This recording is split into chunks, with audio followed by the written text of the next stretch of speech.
Hello, everyone. We're here again for the third straight night.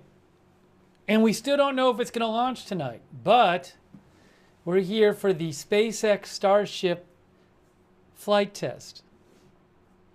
SpaceX says the weather is at 45% chance, 45% favorable for launch. I thought it was supposed to be better weather. Again, SpaceX says the weather is 45% favorable for launch. We could be back here tomorrow. Hey, thanks to the launch pad on YouTube for letting us use their video again. So nice of them. They are a popular space channel on YouTube. I'm going to post a link in the chat so you can check out their channel. But if we get closer to the launch, we will have the SpaceX Live video like we did last night. But the SpaceX live stream does not start until a half hour before the scheduled launch. Evasive Snail says, currently looking at another Anvil cloud rule violation. Is that what's happening? Well, again, they said 45%. Weather is 45% favorable. We have never, I don't think we've ever tried to cover a launch 4 times. I mean, maybe like once before we've tried to cover a launch 3 times, maybe. So, Stephen Wood is watching from the UK. So we'll see what happens. We're going to see what happens here. Cityware says, are you telling me there's a chance? There is a chance. Yesterday, we got all the way down to 40 seconds before. And then Anvil clouds.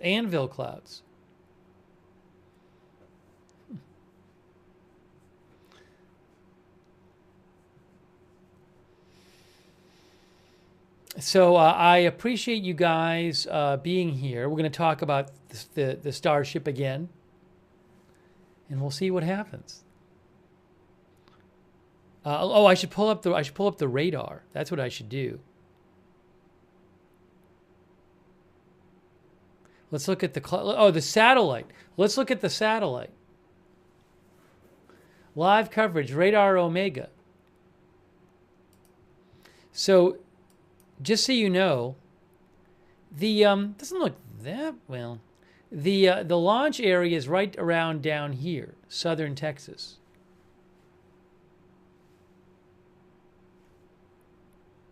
Right here. How about the radar?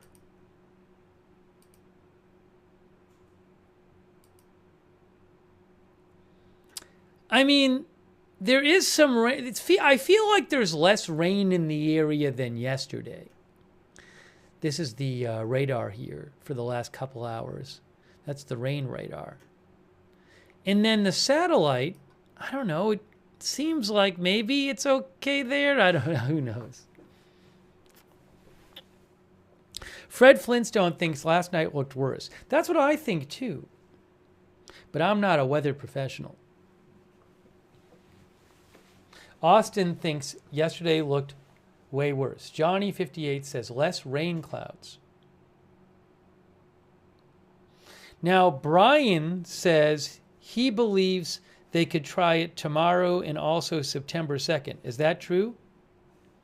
But our viewer, Anybite, says there's open windows on the 27th and the 28th. That I don't know. Did Elon Musk post about the windows? Well, there's definitely a window today, a 1-hour window.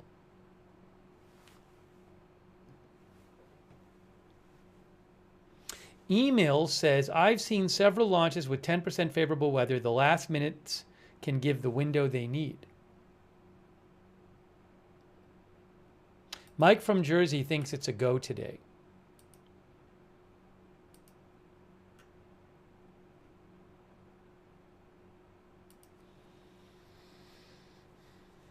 It would be nice if we got to see the launch today.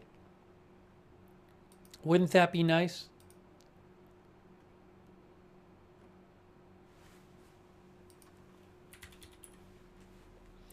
We'll talk about the spacecraft. Hey, thanks to our moderators too. Janet B is here moderating over on YouTube. Thanks so much, Janet. And I will wear the same shirt every day, same shirt and tie that we cover this. Matthew Kohai 3 is moderating. Thank you, Matthew. Lax Casino says check lightning. I didn't see lightning on the radar that I just checked, the rain radar, but who knows? Chris VKC says they also have to worry about weather at the landing zone. That's what Chris says. Is that true?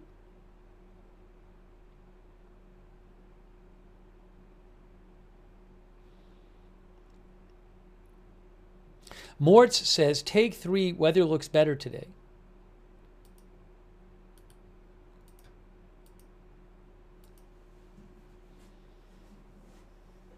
Again, shout out to the launch pad for letting us use their video before we get the feed from SpaceX. Hey, Margaret Riley is moderating, and Kay Body, thank you. And thanks Kristen McConnell Gates for the Facebook stars. Kristen hopes it does launch today. Oh, thanks also to Mitchell Pilot. That's very kind of you, Mitchell Pilot. Thank you. Eliza Jane hopes it launches today.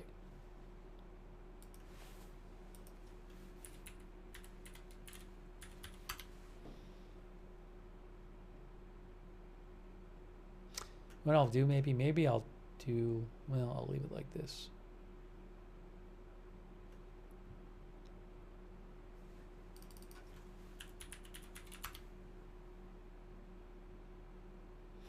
GC America says, how many seconds of flight until they pass the height of where the anvil clouds no longer would affect? That I do not know, GC America. It's a good question. I don't know. I thank you, GC America. Maybe somebody in the chat knows. That I do not know.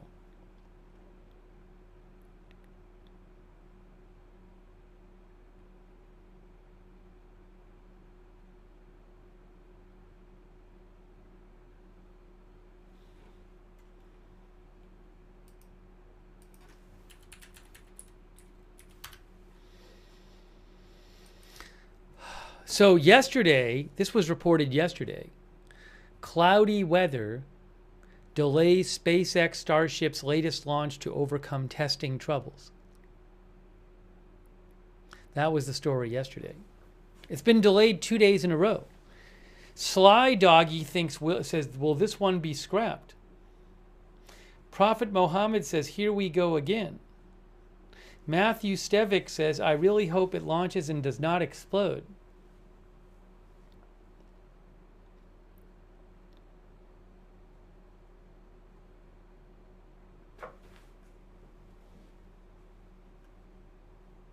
Hey, thanks to Lee Russell, our new member.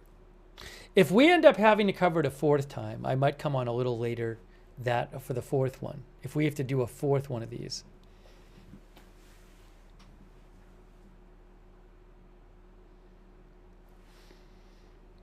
Evasive Stale says, if there are anvil clouds above the launch site at 1:00, it will scrub. It's a violation of flight rules. There's a 1-hour window they have to launch it, 7:30 Eastern to 8:30 Eastern.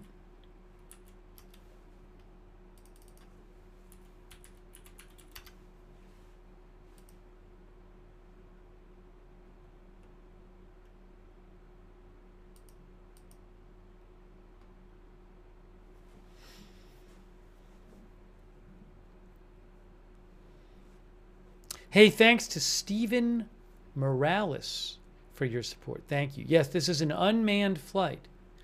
The Starship is seen as the future for SpaceX. I mean, this is their new launch, the launch vehicle they're developing. They want this to be their new workhorse launch vehicle.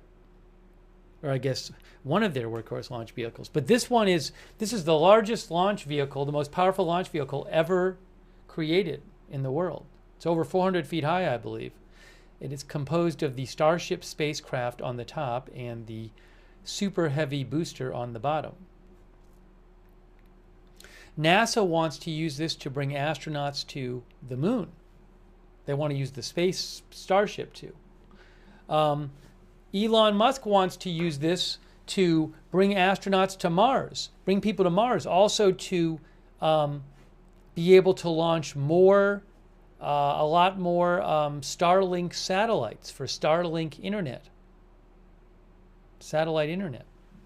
But there's no guarantee that this can be successfully developed. I mean, maybe it will be, or maybe at a certain point they'll just be like, we can't do it. Something's not working about this. You know, the last 3 test flights, 7 through 9, have resulted in an explosion to the Starship. And then in June, the Starship exploded on the ground during testing. Thank you, Cruella, for your support. Frothy Donger says that's what makes it exciting. Yeah, I mean, it's not predetermined that this is all going to work out. How much does it cost them per failed takeoff? That I do not know, Extra AF.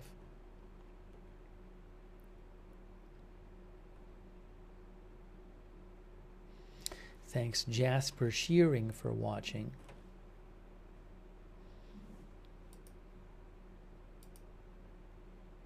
Again, SpaceX said about 45 minutes ago that the weather is 45% favorable for launch in the 60-minute window. That's what they said, 45% favorable.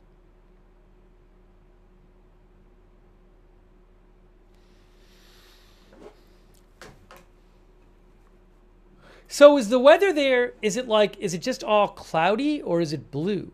I don't think it's blue. On the left, on the top left, it looks kind of blue, but on the other two, it looks cloudy.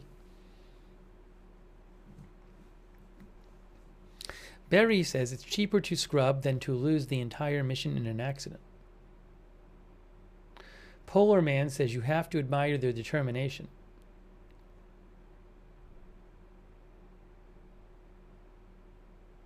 Timbuktu thinks the weather there is bad for space stuff.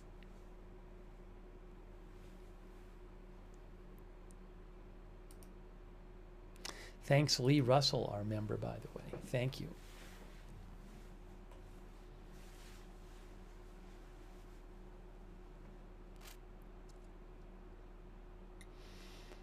Deb N says kind of hazy looking.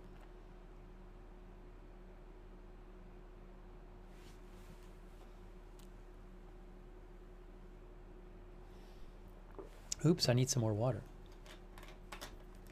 Demon IRS says, why is the weather always ruining the launch?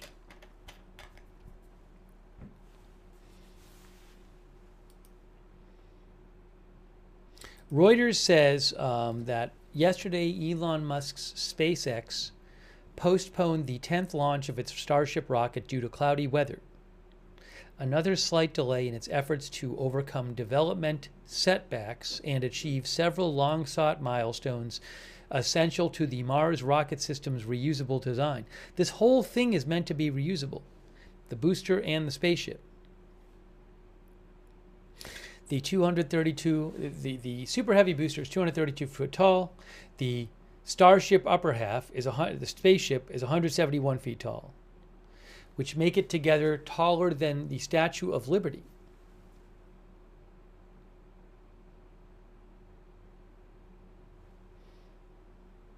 On Sunday, the launch was scrubbed because there was a liquid oxygen leak. Yesterday, the weather was not good. Anvil clouds.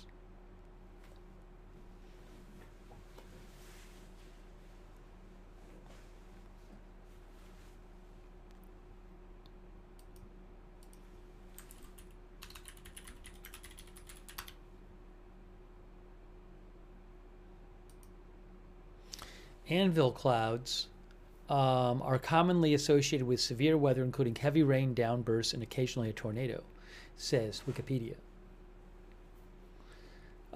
Derek Dawzat says, third time is the charm. Should we do a poll about whether they'll launch today?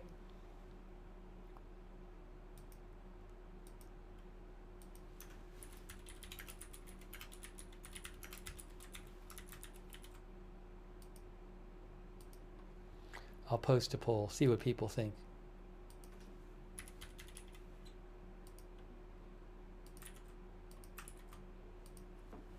Except on Facebook, the polls don't seem to be working.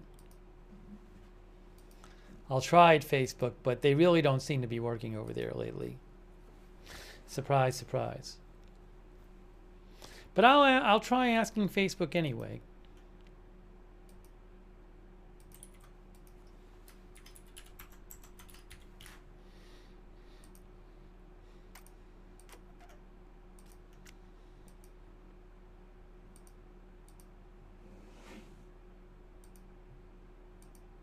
Yeah, it doesn't seem to be working, Facebook. I'm sorry. I try my best. I really do. They just won't fix it. Polling is broken on Facebook.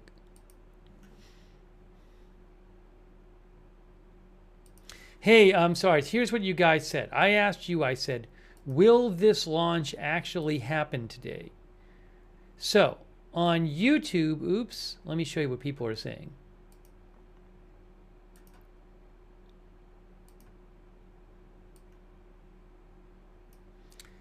YouTube has it 60% yes, 40% no. How about Twitch? What do they have? Oh, you're not going to believe this. It was the same for a second. 63% yes now. What's 60 on Twitch? Oops.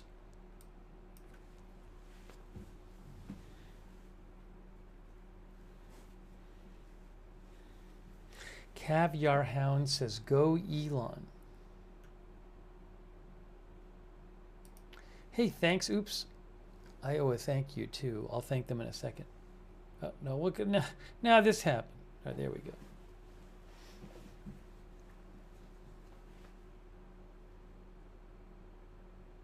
Pretty similar.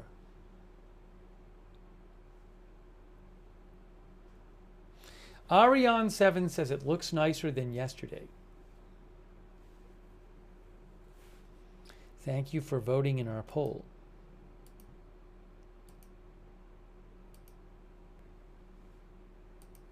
Also, thank you so much to GC America, who says, why are Travis Kelce and Taylor Swift not on the monitor behind you?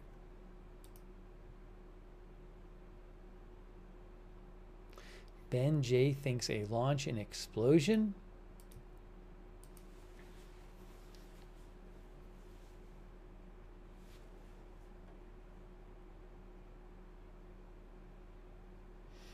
Again, according to SpaceX, the weather is 45% favorable. Yesterday there were anvil clouds which prevented it from launching.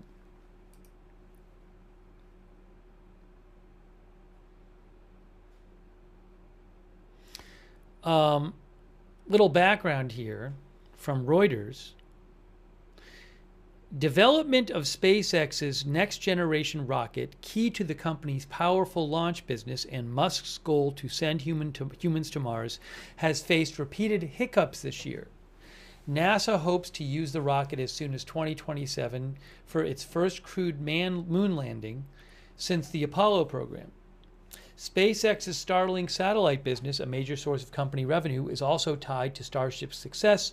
Musk aims to use Starship to launch batches of Starlink satellites, which have so far been deployed by SpaceX's workhorse Falcon 9 rocket into space. Elon Musk said Sunday, in about 6 or 7 years, there will be days where Starship launches more than 24 times in 24 hours.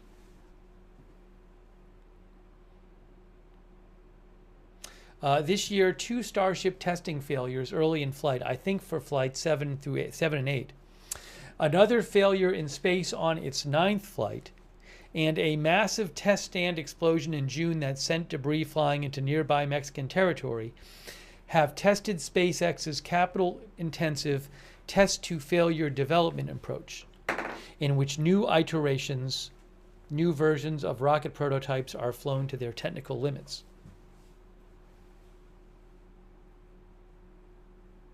They're known for testing a lot and trying to learn from the failures in testing.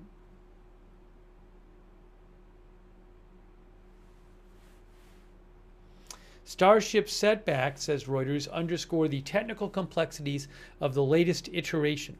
Think version. The ship is packed with far more capabilities than predecessor models, such as increased thrust, a potentially more resilient heat shield, and stronger steering flaps crucial to nearing its atmospheric reentry.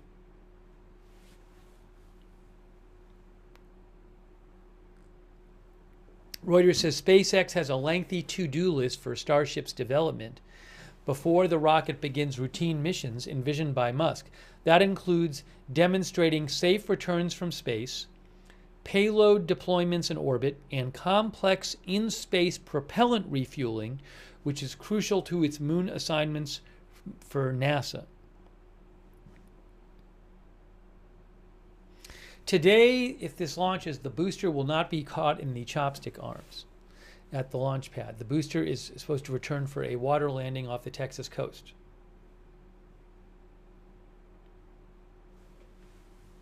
Jean-Paul Lachance says can't be done. You think like the project is designed to fail, is destined to fail, Jean-Paul?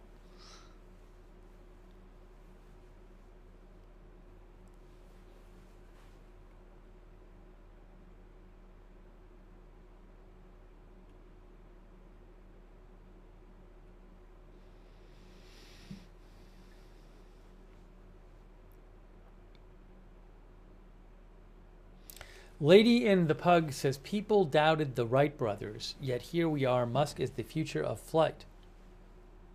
In space, Reuters says Starship will attempt to deploy mock Starlink satellites and reignite an engine along its suborbital path around the globe. Atmospheric reentry over the Indian Ocean will test its exterior steering flaps and an array of experimental heat shield tiles as the ship blazes through intense friction and heat. That's if the launch actually happens.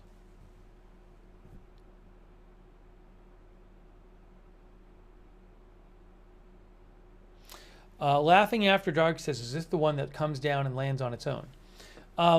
Previously, the booster part, the bottom part, has come down and landed on its own. That's not going to happen today.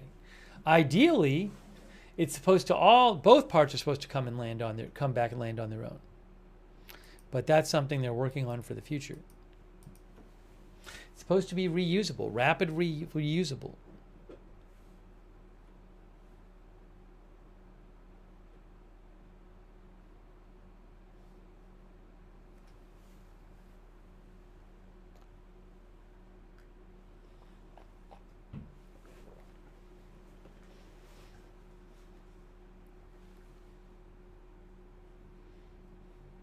Brad thinks too expensive and too many delays. I assume there's not a problem with, getting it ready to launch day after day after day. I assume if they thought that was problematic, they wouldn't do it. They did actually fill it with propellant yesterday.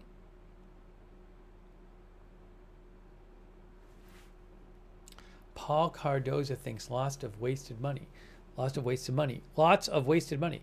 3D Square says, love how SpaceX pushes the edge tech. I hope it launches today. Oh, did they change the weather? Hold on. Change the weather outlook?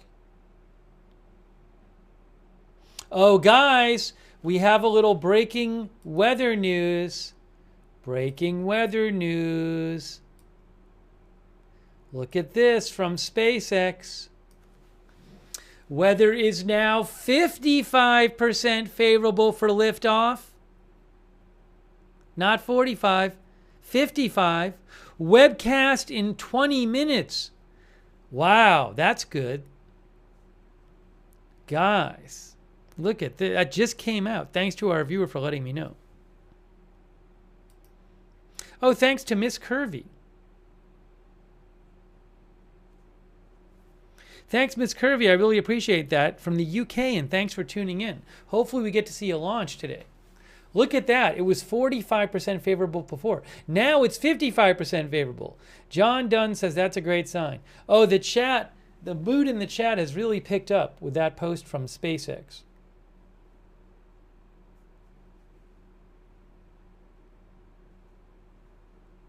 Crimson Dingo says, I'm here to watch it be scrubbed again. CC says, awesome technologies. Sarah Mar says, I like to look at explosions.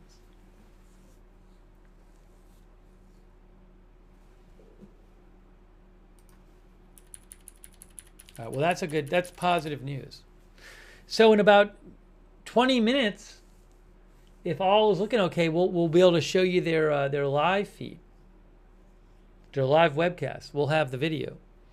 In the meantime, thanks to the launch pad on YouTube, a popular space channel, they have been very nice enough to let us use their video in the meantime. I'll post a link here so you can check them out. The launch pad.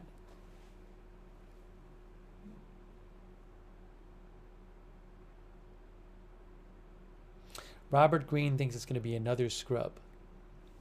Neo Smoke says the launch pad is great. Zach is a cool dude.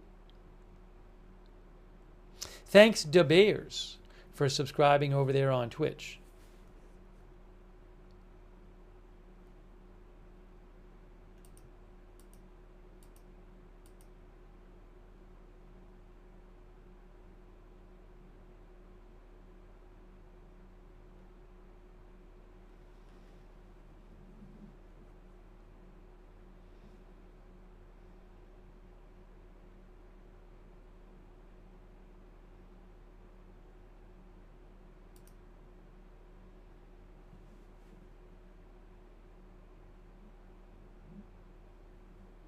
Hey, thanks, Peter's War Ahead vids. That's really nice of you, Peter. Peter's War Ahead vids from Canada.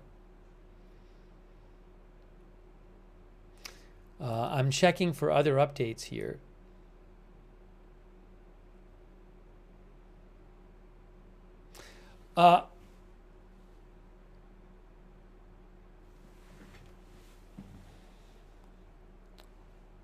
Hey, they said they're I literally don't remember this. Hold on a second. Let me check something real quick. Let me check something here. Hold on a minute. Hold on a minute.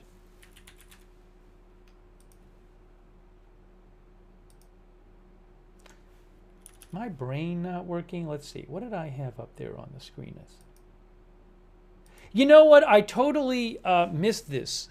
I was so excited by the 55% number.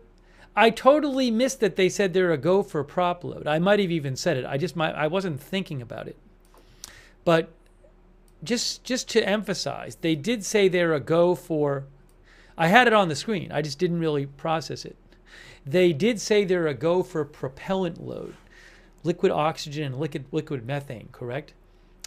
So they are going to be loading propellant.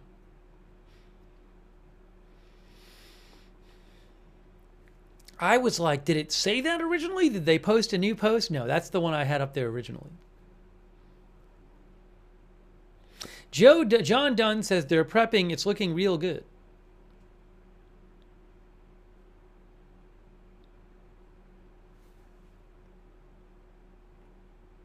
The feeds are courtesy of the launch pad, which is a channel on YouTube. The launch pad.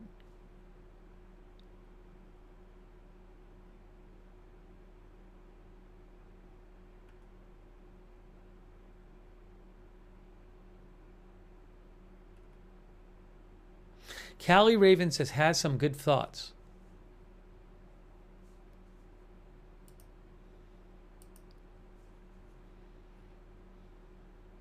Uh-oh, what did I just do?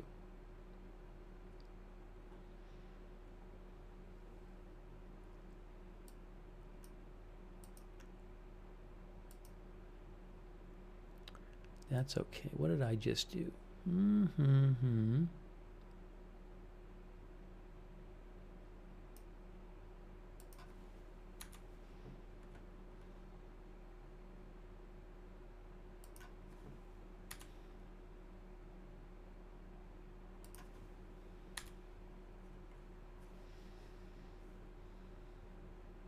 Less than an hour until the scheduled launch, guys. Dave S. says 55% weather is not a go for launch.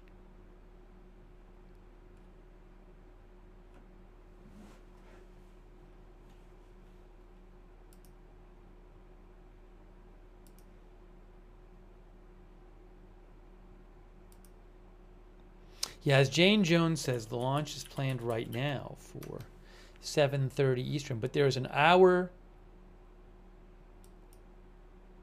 There's an hour launch window. You know, I saw something recently I wanted to mention. We never even talked about this.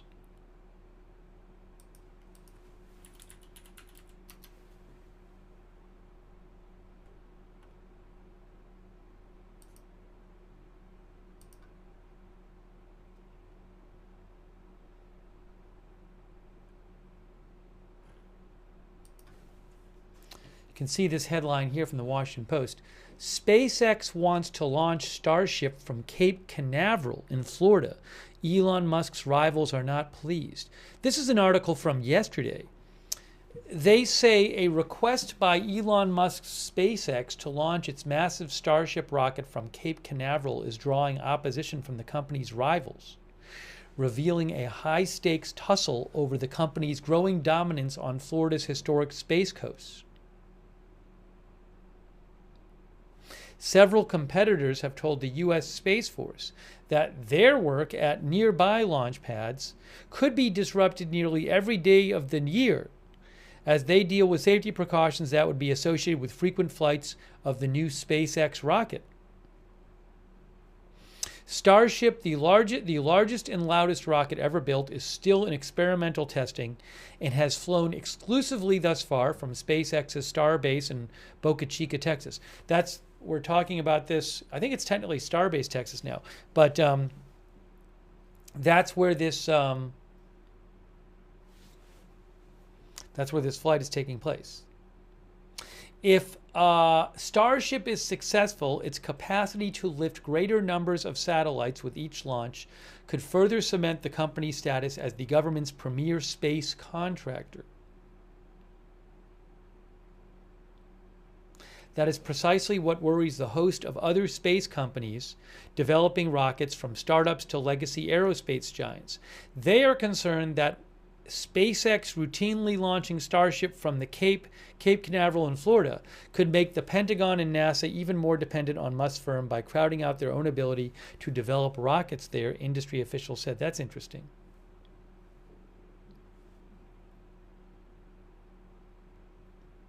The Washington Post also says SpaceX has asked the Space Force to allow it to conduct as many as 76 launches per year from a Cape Canaveral launch pad called SLC-37. Combined with a nearby launch pad at NASA's Kennedy Space Center, SpaceX would be cleared to launch as many as 120 times per year in Florida.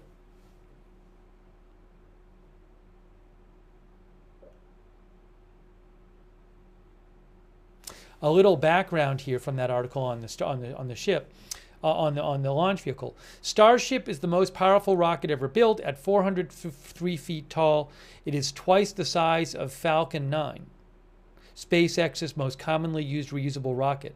It is central to Elon Musk's hopes to eventually colonize Mars and to NASA's plans to return astronauts to the moon under its ambitious Artemis program. The Defense Department says it wants to use Starship to launch larger and more powerful satellites into orbit, or to rapidly deliver cargo from one continent to another on Earth. SpaceX's competitors are working to develop large rockets of their own that are still in early testing. Blue Origin's 320-foot New Glenn has flown once in January, in a January test flight. United Launch Alliance's Vulcan has flown three times.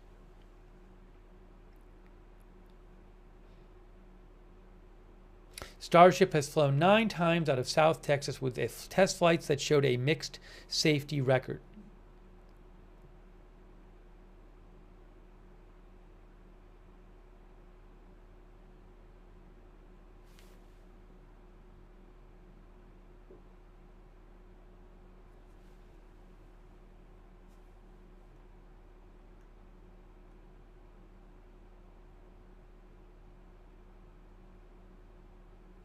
Um, an expert that the Washington Post talked to, American Enterprise Institute analyst Todd Harrison, said that the fight over SpaceX's proposed wanting to launch in Florida shows that the U.S. may need more places to launch from, he said. There are numerous other locations that can serve as U.S. launch sites: Vandenberg Space Force Base in California, Wallops Island in Virginia, SpaceX's Boca Chica site in Texas. Interesting. Anyways, that was from that article from the Washington Post. We'll see if SpaceX ever starts launching Starship from Florida.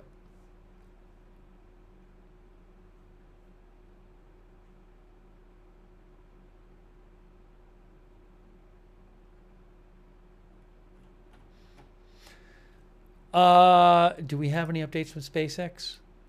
Oh, I think the SpaceX live stream is supposed to start in like 8 minutes. So we'll keep an eye on that.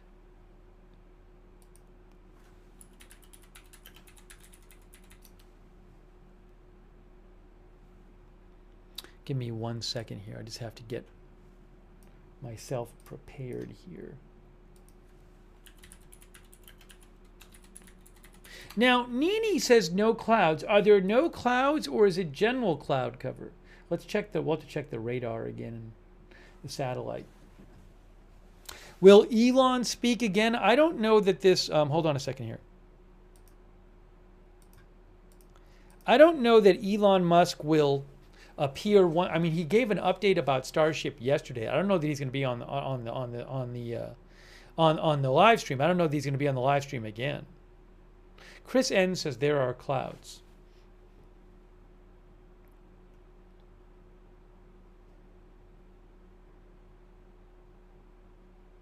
Pebble Girl thinks the sky looks good. Oopsie. Here is the satellite shot from Radar Omega. And the launch is right around down here. See where it says Boca Chica in this area here. So, I mean, at least there's not a ton of clouds right over where the launch is supposed to be as of 4 minutes ago. I don't know how it'll be in 20 minutes or a half an hour. But this is the area right in here.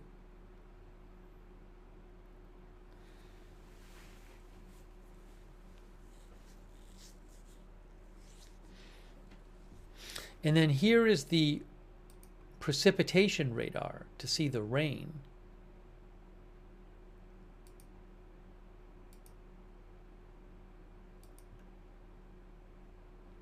It's not as much in the area as yesterday. I'll say that. So we're looking right in this area here.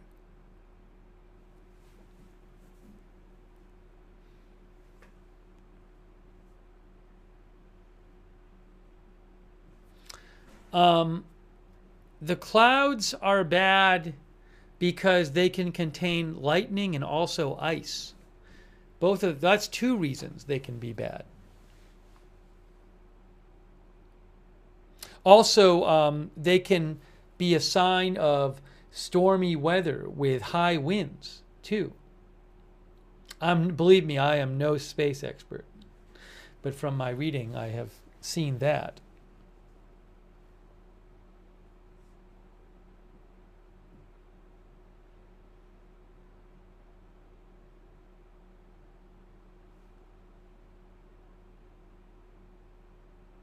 Yeah, I don't think it's a question of clouds blocking a view. I think it's the question of what goes along with the clouds.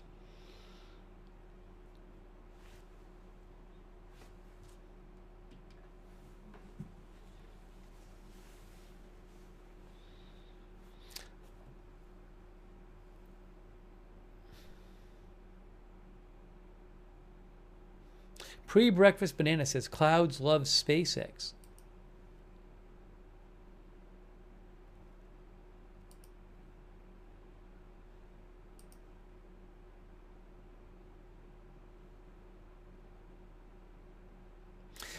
Breaking update from SpaceX, guys. We have an update from SpaceX. Look at this. Look at this. Propellant load of the upper stage is underway. Is that what we're seeing on the top left there? Propellant is being loaded into the upper stage. Well, the cloudiness here is not on next to the upper stage, but I don't know if this is coming from the propellant load anyway. Maybe it is. I'm not sure. But I can tell you that they are loading propellant. Pebble Girl says, sounds great.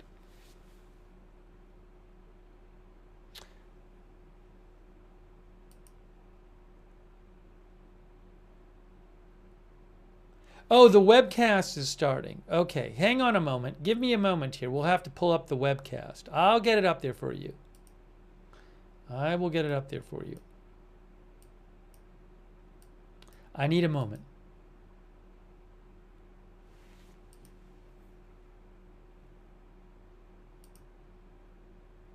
Hey, thanks, by the way, to Kristen Gates for your support. I really appreciate it, Kristen. Thank you.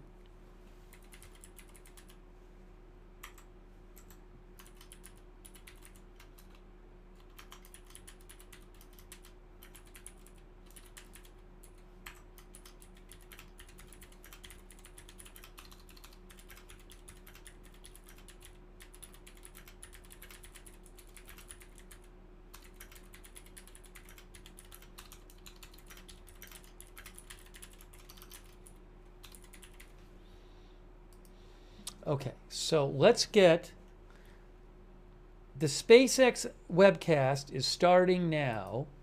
So we want to get that video up for you. So I need 2 seconds here to get that video up for you. So just hang tight. Hang tight. Let me do this here. Whoa, whoa, whoa, no, no, no, no. We don't want that. Too much music. They're playing music on it. Why is it doing this? There we go.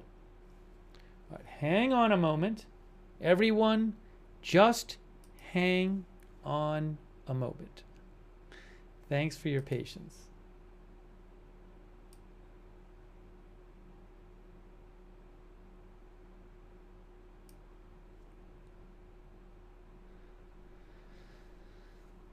Okay, so I need to get rid of this and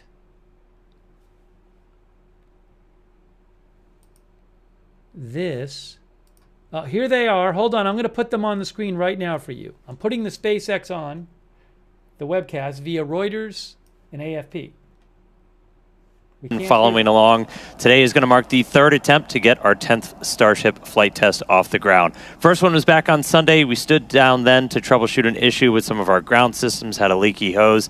We replaced that, got to our attempt yesterday, lost our battle with the weather gods and some anvil clouds in the area, but we're hoping the 3rd time is the charm. Yeah, fingers crossed for sure. Yeah, so at the moment, we are actively loading propellant onto the vehicles. Our engineers are on console, monitoring the vehicle, all of the systems as we count down to liftoff.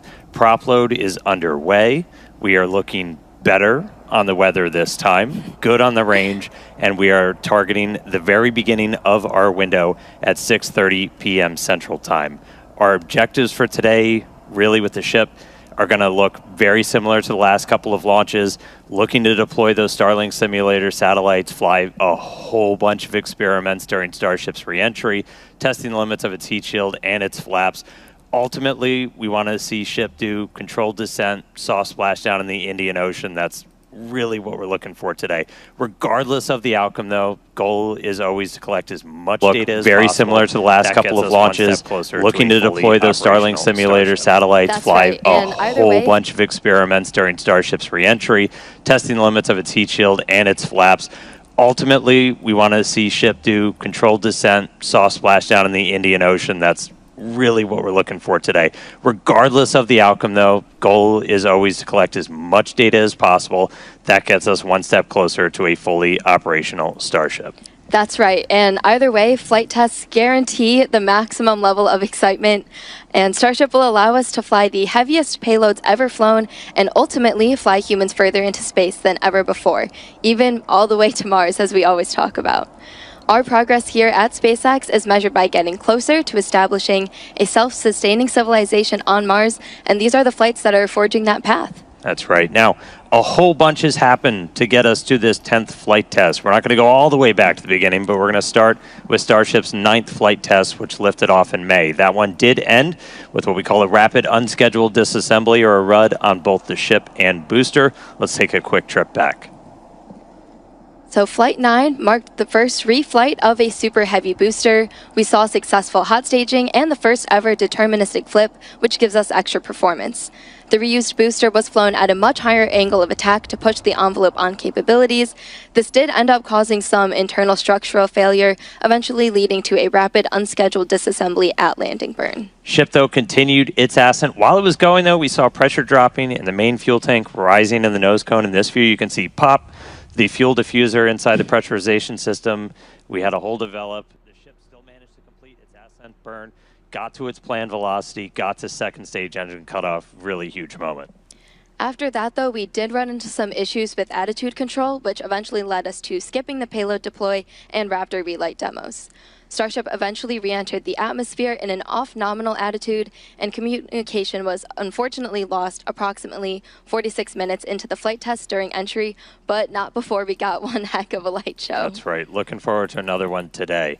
The booster RUD, we went back and looked at it. That was caused we had a much higher than predicted forces on the booster structure, really honing in on that internal fuel transfer tube inside. That was all due to that angle of attack experiment we were running for today's flight and any of the remaining ones on this version of the booster. We're just lowering the angle of attack for the booster as it comes in, relaxes those forces, minimizes the likelihood that we see that kind of structural failure.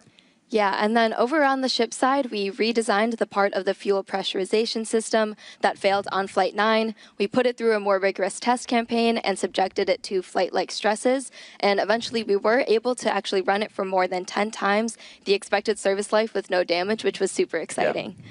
Our goal is always, of course, to make it through all of the objectives we set, but any result that teaches us more about Starship performing in the real-world environment helps us to make those targeted iterations and improve quickly. Yeah, that's kind of been the secret to our success. That's how we developed Falcon 1, our first rocket. That's how we developed Falcon 9, which we've already flown more than 100 times just this year. A little insane, and 500 flights overall. Yeah, super exciting for Falcon 9. And again, we're trying to follow their lead and launch, learn, and repeat. Yeah, so we finished Flight 9. We were getting ready for Flight 10, and if you followed along, we originally had a different ship number 36, that was slated to fly on Flight 10, but that experienced a pretty major anomaly during its static fire test out at our Massey's test site. We were actually in its second static fire, a 6-engine. We were loading cryogenic propellant on board.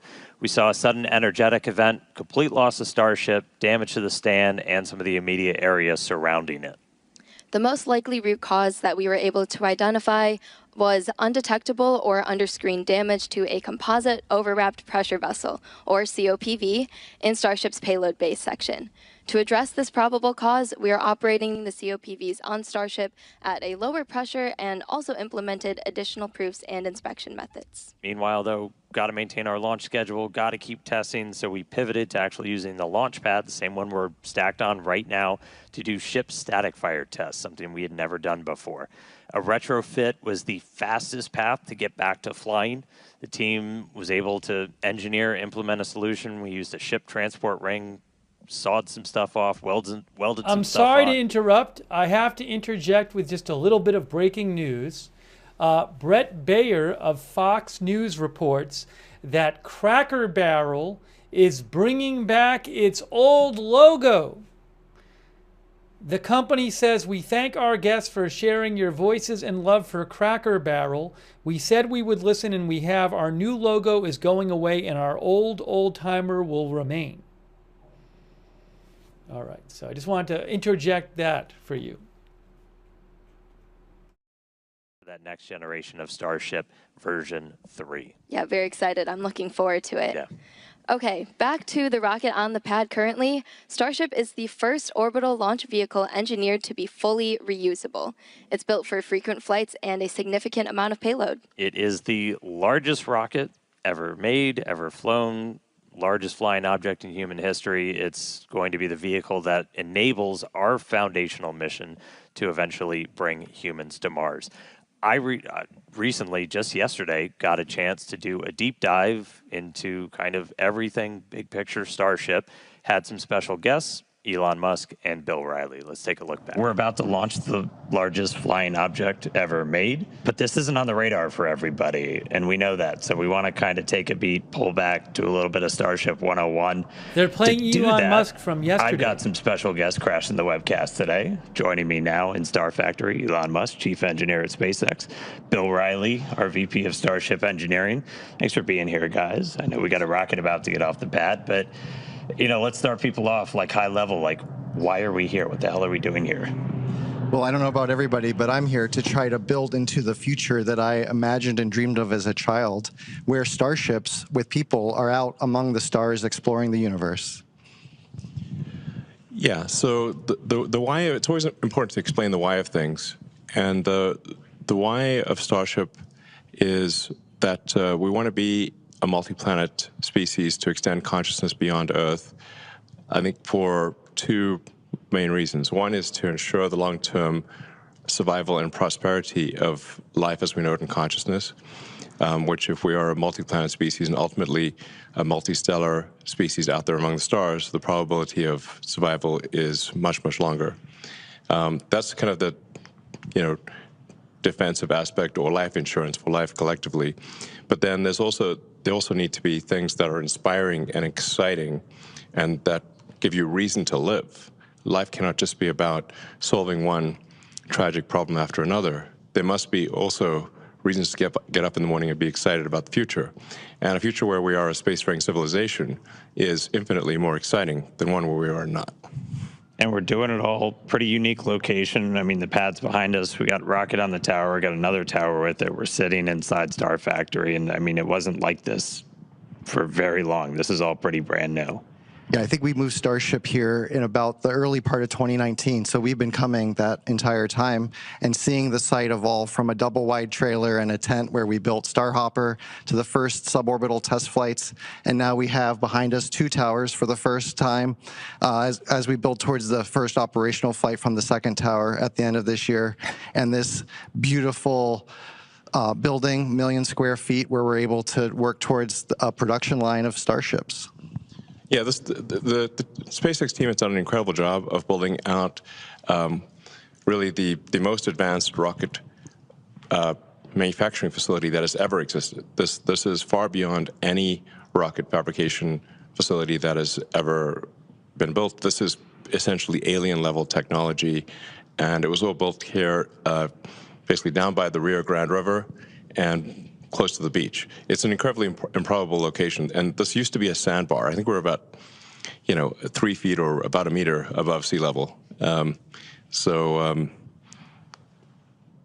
really was nothing. If you see the time lapse from sandbar to two launch towers and a gigantic rocket factory with high bays, and we're going to be building something called the Gigabay, which is like one of the largest enclosed volumes on Earth.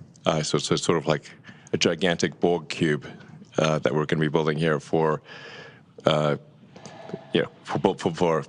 building and storing these gigantic rockets.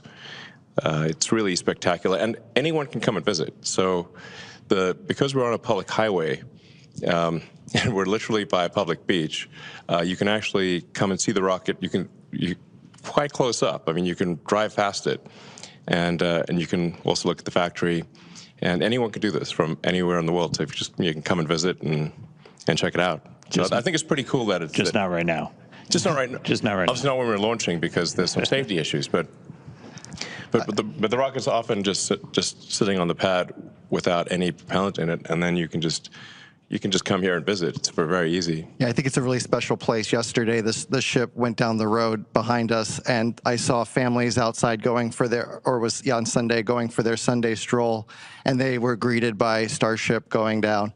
And I think that from the very beginning, the thing about Starship, different than Falcon and other rockets that I'm aware of, is we designed it to be mass-produced and mass-produced at scale. And it's not about building one just to clarify something. So you are watching the live stream of SpaceX. On the left is the live shot of Starship. They are replaying on the live stream the interview with Elon Musk, and I forget the other person's name, who's I believe one of the senior officials at SpaceX as well. So that's what you're seeing and hearing. That's recorded. They're just showing that again. But the clock that you're seeing, the 34 minutes and 33 seconds, that's the countdown to launch today. So they did say the weather's looking better today. So hopefully in 34 minutes and 23 seconds, we'll have a launch of Starship here. Thanks, by the way, to Crazy Yoda. I really appreciate that, Crazy Yoda. The booster is not supposed to be caught today. They're doing a controlled landing on water of the booster. That's the intention. Trying some different things with that. They're not going to do a chopstick landing of the booster today. Owl Hippie says, "I'm so excited. I hope it launches." And maybe it takes less than that, but it's going to be a lot. But this is a very exciting future. It's one which will ensure the long-term survival and prosperity of life and consciousness, and it's the critical stepping stone to get from this solar system to other star systems, and perhaps go out there and explore, and perhaps we'll encounter alien civilizations that maybe they're alive now, or maybe they enjoyed a period of prosperity for millions of years, but also died out millions of years ago. So it's humbling to think of the age of the universe, according to the standard model of physics, being approximately 13.8 billion years old. So an incremental million years would be 3 digits past the decimal point. And if you look at, say, our civilization and measure our civilization by the first evidence of writing, which is about 5,500 years ago, civilization as measured from the first writing is only 1/1,000,000th of Earth's existence. Or blip. Yeah. Yeah. Flash in the pan so far. Yeah. Well, we're getting some cool shots. Rocket out on the pad right now. We tell people, like, come down, see it. It's hard to get, like, a sense of scale of just how massive this thing is. We have another update here. Another update. Propellant load of the booster is now underway. There had already been propellant load of the Starship on the top. Now the lower part, the booster, is now getting propellant load as well. So on the left is the live shot. On the left is the live shot from right now of Starship on the launch pad. On the right is this recording from yesterday they are playing, talking to Elon Musk. And so we are bringing you live coverage, 31 minutes and 54 seconds. Hopefully the weather cooperates and they can take off today. But I wanted to mention that propellant load of the booster now is underway. Also, thanks so much to JD63. That's really kind of you, JD63. Thank you so much. And shout out also to our moderators. Janet B is moderating right now. Thank you, Janet B. Oopsie. Let me just get this off the screen here. Thanks to our other moderators, 13 Alamo on Twitch, Big Ball of Yarn, DeBears, Good Luck Duck, LB Prairie Dawn, Matthew Kohai 3, and also on Facebook there. We have except on Facebook, DeBears, Good Luck Duck, LB Prairie Dawn, Margaret Riley moderating, Kay Lowry Body moderating. Thank you so much. And Linda Belk, Larry, Misha on X. So it looks like they're still playing the video. On the right, that's the video from yesterday. On the left is the live shot. Thanks, Mary M, too, for being a member. And you don't have to paint it, which is actually very difficult to paint a large object that is going through cryogenic cycles and have the paint stay on. It's quite challenging. And so we've talked about it. It's massive. It obviously takes a whole lot of energy to make that thing move.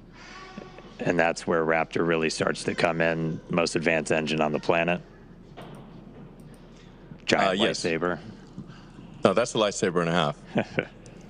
You would get vaporized in an instant if you were standing in front of Raptor. So, yeah, burnt to a crisp in less than a second.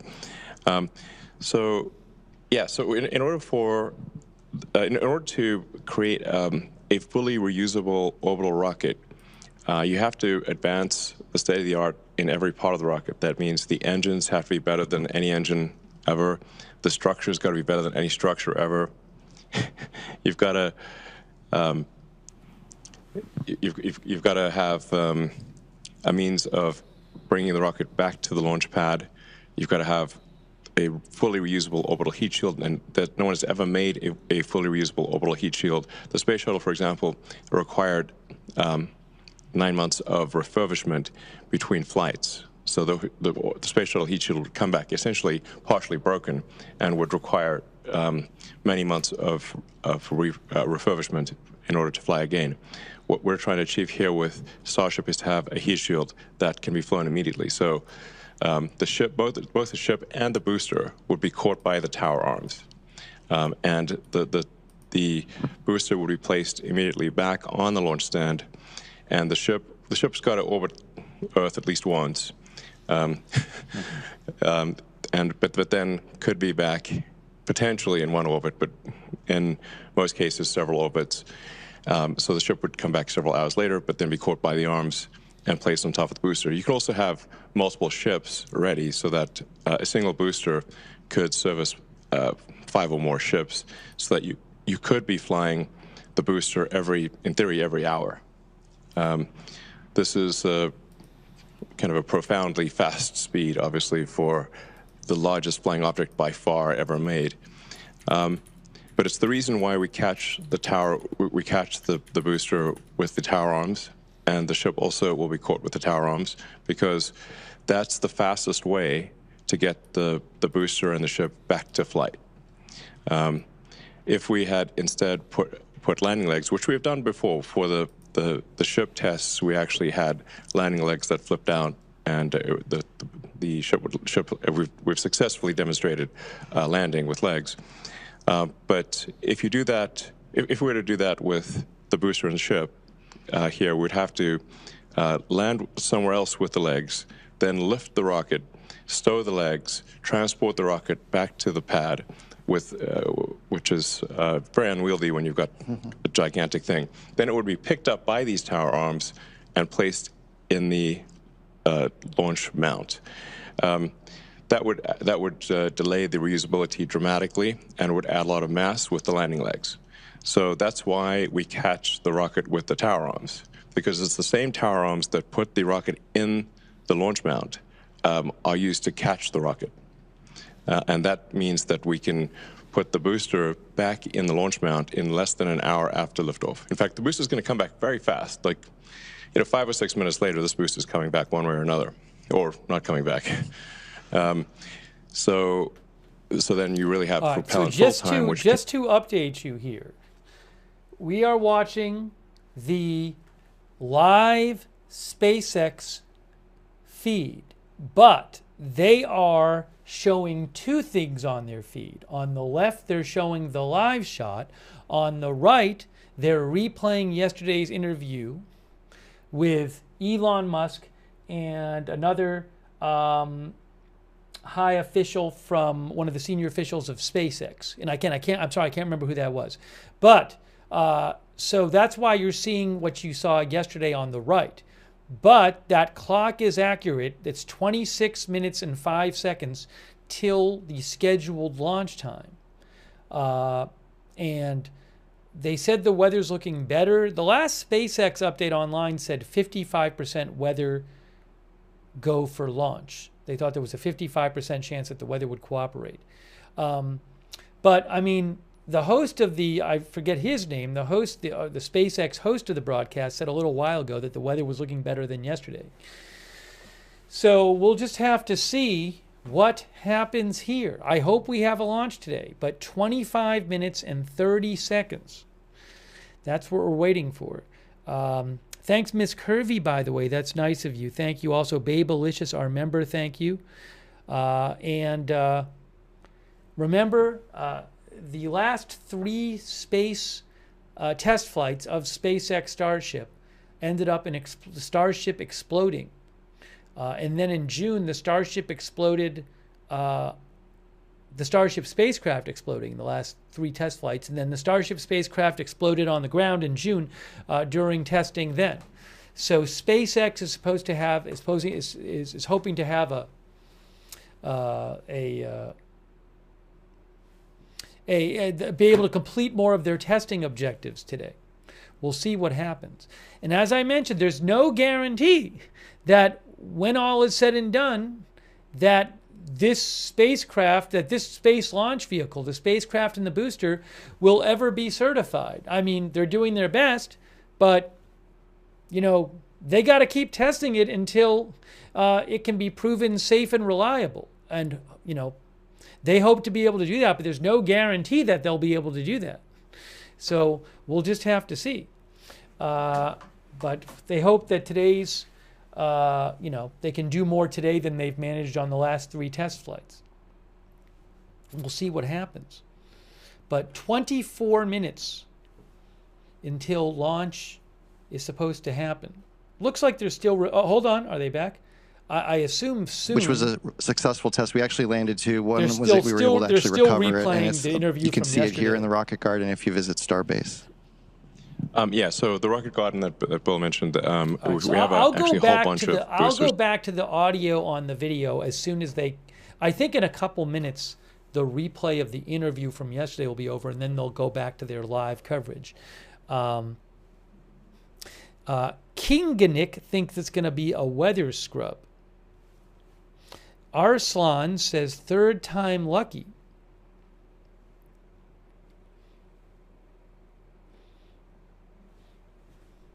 So this is our 3rd straight day we've been covering this. And hopefully they actually were able to do this today.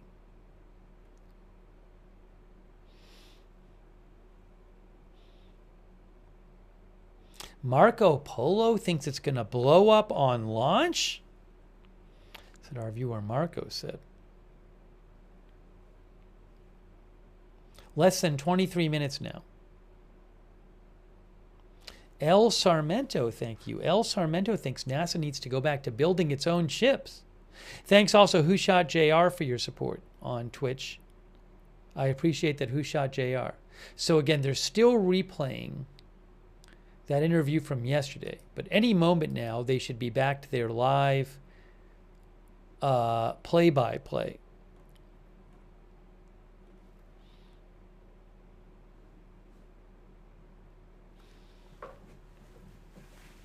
Adrian Goodman, our viewer, thinks the 3rd day is a no-go. There's a lot of pessimism in the chat about the launch. Edward Nava's watching from Aruba. It's interesting that they're just replaying like the whole interview from yesterday, it looks like.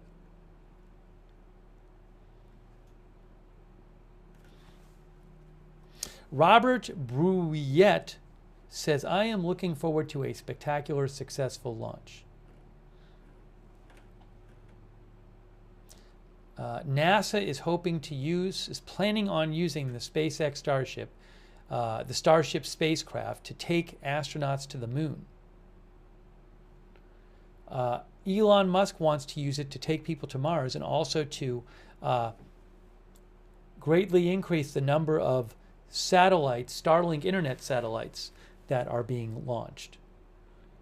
So will this development of Starship be successful? We'll have to see. Sharon Patton thinks 3rd time is the charm. We're not going to find that out today, of course, but today is one step in that development.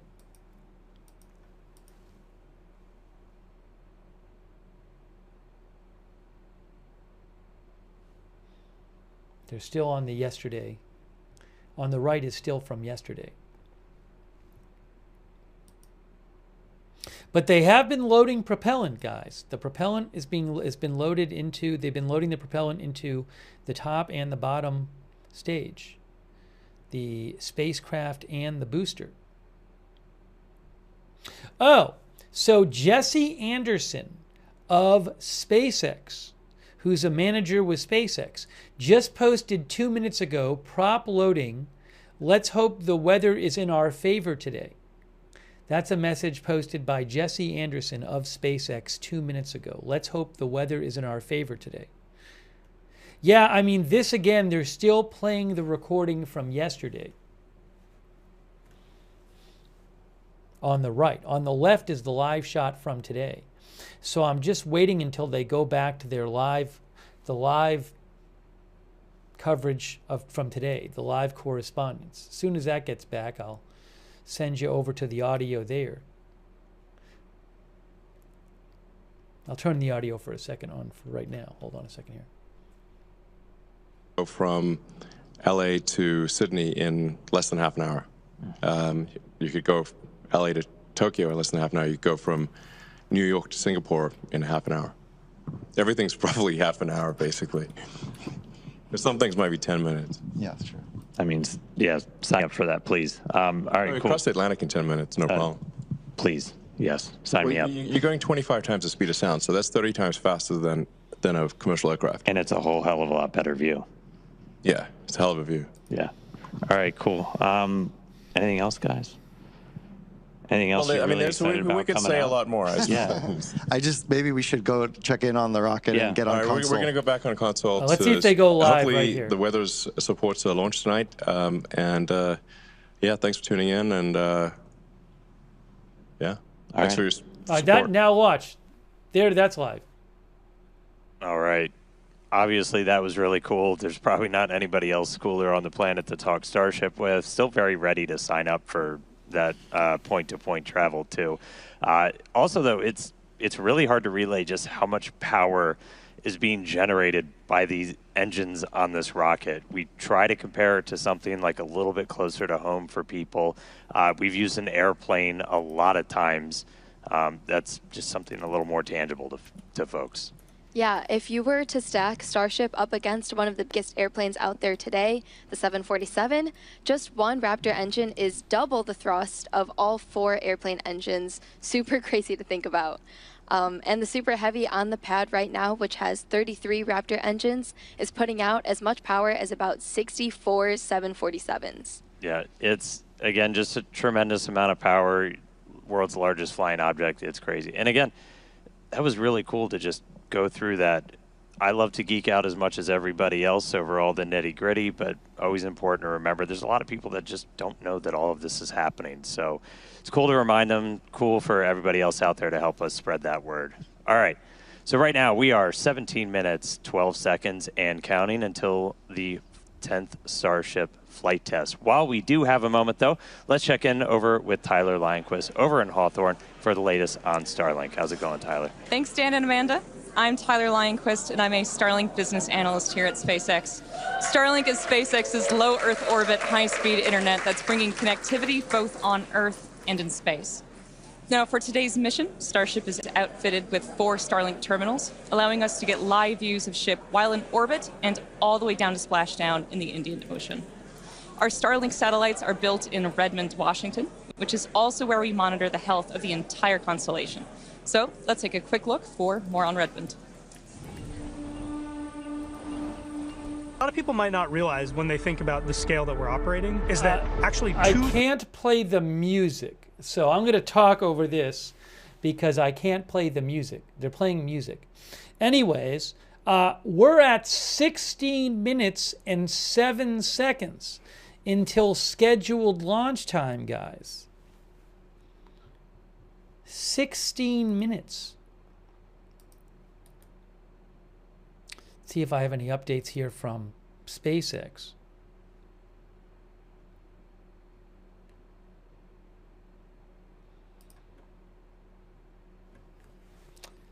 So last they said that the weather was 55%. 55% chance the weather would be okay for this. I haven't seen any more of an update than that.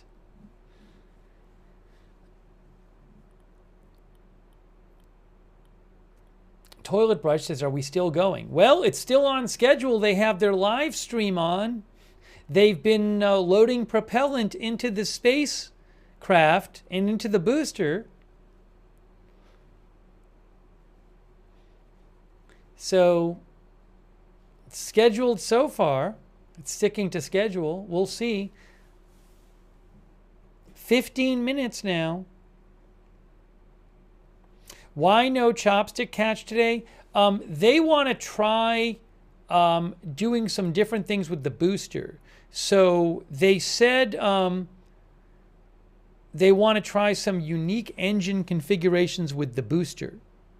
They will intentionally disable one of the 3 center engines that is normally used in the final phase of landing.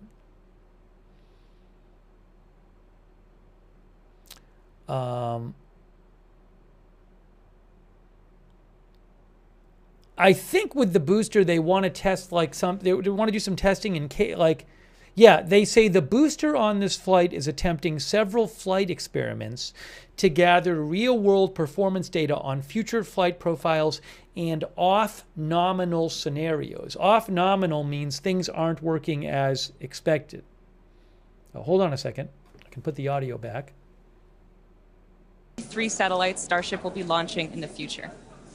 And as you can see here, once Starship reaches a nominal orbit, the payload door will slowly begin to open to prepare for deployment.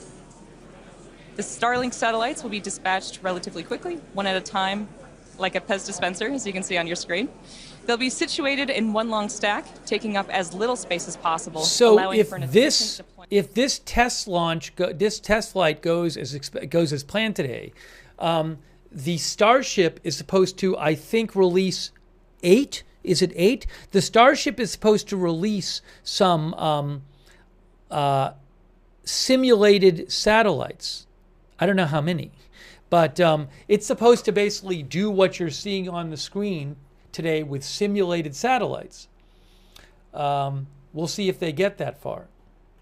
Space Pez, says Hermit and to Mars. Algoma so for 1. now, we're going to turn it back over to the team at Starbase. Thank you so much, Tyler. Okay, let's turn our attention to today's flight profile, which will feel familiar because it is. We're looking to get our first re-entry with this iteration of ship, and we're again intentionally stressing Super Heavy during its return. The next generation booster is on the horizon, so the objective is to push and learn all we can from this current version. All right, let's jump right in. As always, it's going to start with liftoff. Super Heavy ignites 33 engines lifting off from Starbase and ascending. It's going to power that ascent for about 2.5 minutes until we get to hot stage separation. Super Heavy shuts down all but 3 engines, deeply throttles the remaining ones, stage 2 lights its, and flies away. We have stage separation, a directional flip. It's going to descend. We're going to do some landing burn experiments and then do a splashdown in the Gulf. Meanwhile, ship continues on with its ascent burn, again reaching a planned suborbital trajectory. We'll attempt to deploy 8 Starlink simulator satellites and then head back for re-entry, where we'll be testing multiple experiments, including missing tiles, metallic tiles, and intentionally loading the vehicle's flaps. Ship will also attempt a flip maneuver, and if all goes as planned today, we'll conclude the test with a soft water splashdown in the Indian Ocean. So that's what we have on deck for Flight 10, which is just about 11 minutes, 40 seconds from launching. That's right. And so just a quick status check-in. So as you said, we're about 11.5 minutes away. Okay. We have some good news. We got our latest range and weather status, and surprise, everything is looking green today. So whoa, everything's green. The weather's green. That's the biggest news that we were looking for. Again, Big weather news. is the Big main watch news. item for today. But we are green right now. We're not tracking any issues with the vehicle or ground systems, so we are looking pretty good for launch. We did all of our normal pre-flight checkouts with all the different vehicle and pad systems. At this very moment, we're almost done, or we're pretty far into our prop load on ship, and a little bit more to go on Weather is green. Everything's green. Yep, looking closely, it looks like we're nearly closed out on ship, like Dan said, about 70% of the way through on both methane and LOX on the booster side. We'll continue loading prop for a while. We'll close out at about T minus 30 minutes, 20 second on ship, and then 30 seconds later, we'll finish up loading prop on the booster. Yeah, so bottom line, a little over 10 minutes to go. Range is green, weather is green, vehicles looking healthy. We're looking good to launch right at the top of our window at 6:30 p.m. 10 minutes. Central Time. 10 minutes. All right, now let's quickly talk about Mars, since everything we do is part of our foundational mission to get to the Red Planet. Each Starship launch is to learn more and more about what's needed to make life multiplanetary and to improve ship to the point where it's taking millions of people to Mars. Yeah, we've shared the plan previously in the last couple of months. We're looking to start sending the very first Starships to Mars next year. These missions, not with people. We're just looking minimally viable landers, so let's just prove that we can get there. And so we're just going to focus on learning as much as possible, but looking at all of those different phases, you know, prop load, prop transfer on orbit, sending stuff out to Mars, doing the transit, doing the entry, and just doing a landing. And in our next window, around 2028 to 2029, we're going to attempt to land the initial infrastructure and start delivering more equipment as well, while evaluating available resources on the Red Planet. And we will also have Optimus on board for the ride, who is designed to do the initial heavy lifting. Looks like we're doing some flap checkouts real quick on the ship. Flap as we are checkouts. coming up on 9 minutes. Flap checkouts. Back to Mars, though, as those wrap up by about 2030, 2031.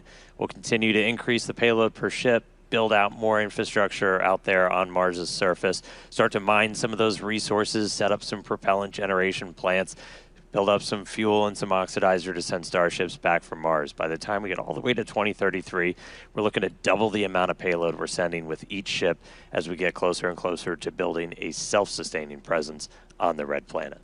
Yeah, definitely lots of exciting missions ahead of us, and these are going to be crucial to setting up what we'll need for humans to eventually inhabit the planet, and we won't be doing this alone. The Italian Space Agency and SpaceX recently signed a first-of-its-kind agreement to carry Italian experiments on the first Starship missions to deliver customer payloads to Mars. So these payloads will include a plant growth experiment, a weather monitoring station, and also a radiation sensor to gather scientific data during Starship's approximately 6-month interplanetary coast phase from Earth to Mars, and also on the Martian surface. It's a really exciting mission. Make showing up for work really fun for us. We're going to need to launch a whole lot more, though. So while we're just under 8 minutes away from launch today, let's head back over to Tyler and Hawthorne, talk a little bit about how we're going to be increasing the number of Starship launches going forward. Tyler? Thank you, Dan and Amanda. So to put it plainly, in order to launch more Starships, we need to build more launch pads. And that's exactly what we're doing at Space Launch Complex 37 at Cape Canaveral Space Force Station in Florida. Now, Pad 37 has a storied history, most recently with the Delta IV rocket and for the missions for the U.S. government. Hey, really quick, I just want to thank Ed Wiebe for the gift membership, and also Jessica Santana and Billy Allen for the Facebook stars. So about 7 minutes until launch. You heard it was just said. The weather is a go right now. The ship is a go. Everything is a go. So we got 7 minutes. Hopefully we get to see a launch in about 7 minutes. Heavy and for Starship. And to support this flight rate, we plan on building 2 launch pads. Each will have 1 tower that can support launch and landing, plus deflector systems, launch mounts, and water deluge systems. This will also include a propellant farm that will produce propellant on site and serve both launch pads. So there is a lot of work in progress, but Pad 37 is only one part of our plan for Starship operations in Florida. A few miles away from Pad 37 at Kennedy Space Center, our 380-foot-tall vertical integration facility called GigaBay is under construction. Once complete next year, GigaBay will be capable of housing multiple Starships simultaneously for rapid assembly and integration. And meanwhile, at Launch Complex 39A, we're building Starship's infrastructure to support up to 44 launches and up to 88 landings a year, independent of operations at Pad 37. So with 2 launch complexes in Florida, we'll have the ability to fly up to 120 Starships annually, not including our flights from Starbase. So action is well underway in Florida. How's it looking in Texas? Thanks, Tyler. Things are continuing to look good for launch here in Texas, so getting pretty close here with just under 6 minutes left. You mentioned Gigabay. We're currently laying the foundation for Gigabay here at Starbase as well, and we expect it to be up and running sometime next year. So yeah, there's a whole bunch of Starships on the way, and we're going to need more hands on deck. So come help us build the gateway to Mars. Visit spacex.com/careers to see all of our openings. Yeah, I've been here for a couple of years now. Nowhere more magical, more inspirational on the planet. If you're a space nerd, you can come be like Amanda and build these things for real. It's pretty insane. It's super exciting. And yeah, come check us out. All right. Absolutely. It's surreal to be here for sure. Okay, so we are looking like we're about 5 minutes away from launch and heading into terminal count.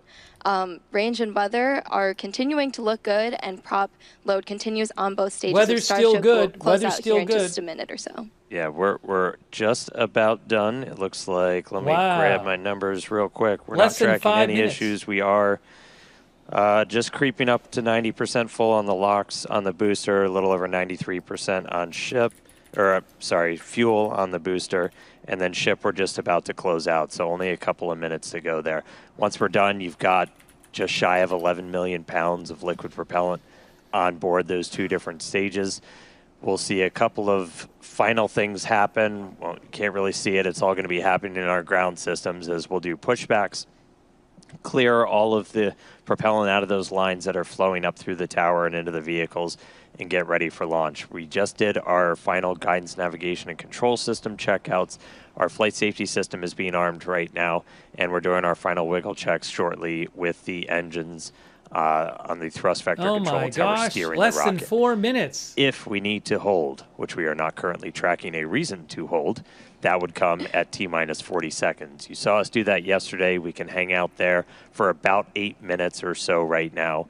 That's the point. It's built into the countdown. If we need to wait for clouds that just won't go the heck away or any other issues, we can hang out at T-minus 40 for a bit. But at the moment, we're not planning to do that. Now, once we pass that T-minus 40-second mark, a number of events are going to occur in rapid succession. The ground spin and ignition systems come up to flight pressure. Ship will switch over to internal power, and after that, the QD arm lockout is removed in preparation for retraction, which occurs shortly after T0. And once we pass that T-minus 40 seconds, we do still have the ability to then recycle the count under certain conditions back to T-minus 40 seconds and hold there to assess what happened, and if we can proceed again back down to liftoff. That's right. We do have at least one point of no return, though. If the water-cooled flame deflector underneath the launch mount fires off, that happens a little bit after T-minus 10 seconds. That doesn't turn off once it starts going, so we would have to stand down for the day if we do hit a hold or an abort at that point, so we can refill water tanks. At this point, we're not sure if we'd be able to attempt tomorrow because we have fully loaded the vehicle. We have to do a lot of fancy scheduling to get propellant in here as fast as possible. But again, we've got a pretty heroic and amazing team that works all of those logistics, got us into our attempt today after we did a unplanned wet dress yesterday during our attempt. So really exciting to see. But we're coming up on 2 minutes. We've got a green range. We are green for weather. Green has always been my favorite color, only more so now. And we are not tracking any issues with the vehicle today. So we are looking good. 2 minutes to go. It really might happen today. Yeah, again, not planning on holding at T-minus 40 seconds right now, but in case we do pass that and any issues come up, we can recycle the count. We're pretty lucky that we have this ability. Falcon doesn't have that built in, but being a developmental program, this affords us a lot more flexibility, so super useful to be able to have that. But again, not currently tracking any issues, so hopefully we'll be good to launch today. All right, coming up on 90 seconds. We've got a pretty good crowd gathering with us right outside Star Factory here at Starbase. Looks like we're getting a quick TVC, that wiggle check. This is my favorite view of the rocket. Right under the launch mount. Oh my gosh. All right, so we've got crowds gathered out at Hawthorne, crowds gathered here at Starbase. Super fun to see people getting to watch out on the front lawn now. 1 minute. 1 minute to go to launch.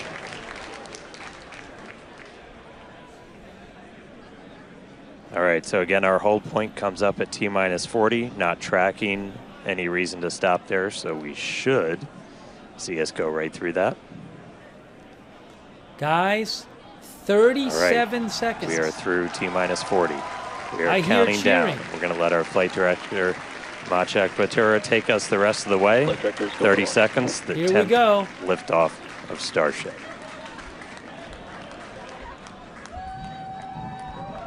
You can see the clock on the bottom there. T-minus 15. T-minus 10. 9. 8. 7. 6. 5. 4. 3. 2. 1. We have liftoff. It's lifting off. Look. Look at this. Live liftoff. Live. Vehicles pitching downrange.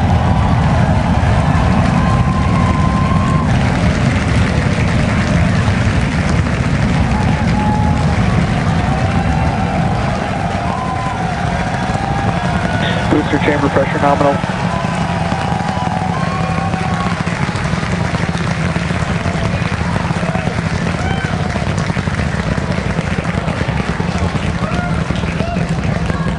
Here we go. All right, it actually happened. All right, we're a little over 40 seconds into flight. 33 out of 33 Raptor avionics engines. power and telemetry nominal. Getting good call outs, healthy systems on the booster as it starts to pitch over the Gulf.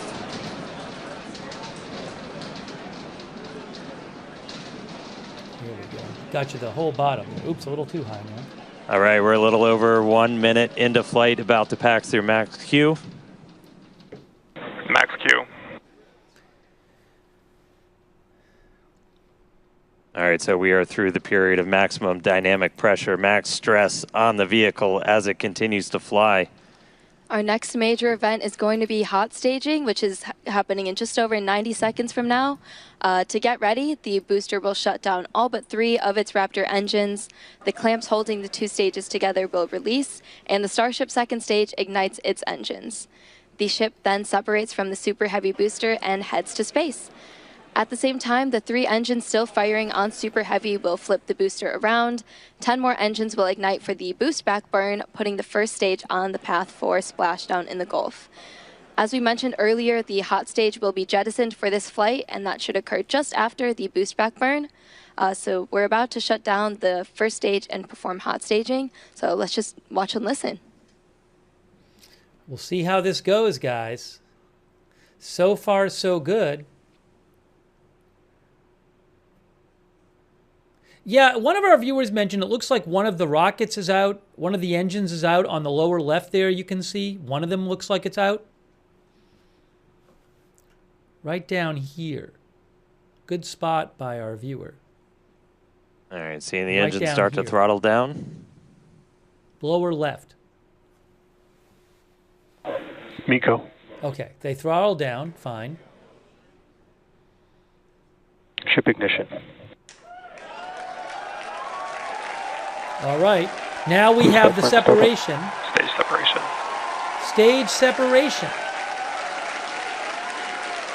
That's good. Stage separation confirmed. We've got 6 engines running on ship.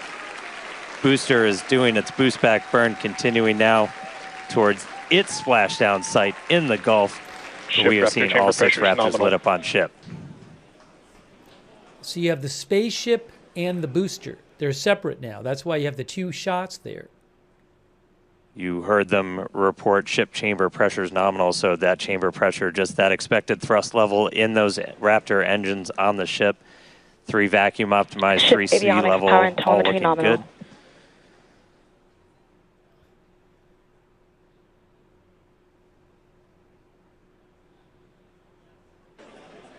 They're not doing a capture of the booster today. There's a view into the business end from the ship. Boost back burn shutdown.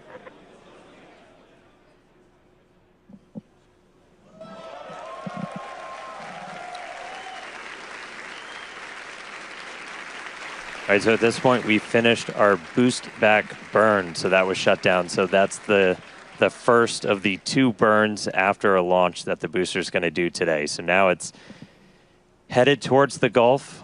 It's not going to be quite as an aggressive of a flight down. We relax that angle of attack a little bit, but we are then going to be looking for it to do its engine tests for the landing burn, and those are going to be a little unique this time. Yeah, typically we start with all 13 inner engines lit for that landing burn and bring that down to just the center 3. But one of our test objectives for today is to simulate what an engine out situation would look like. So we're going to be intentionally turning off one of those center 3 and instead lighting one of the engines from the middle 10 ring. Ooh, look at this. Yeah, we did see one of those engines in the middle ring shut down during the initial ascent. Oh, looks like we have hot stage jettison. You can see it floating away there to the left of the booster. That's the booster. Yeah, we did see one of those middle engines shut down during the ascent. Again, we are resilient to engine out on Super Heavy. That's why we're able to get through our ascent. Starship flying on the expected path. There's still a chance that engine could be back in the mix for the very start of the landing burn, so we'll see if we light up all 13. But we've even done a landing burn at the tower with an engine out, so very resilient. We'll see how it does on its way down to the Gulf, though.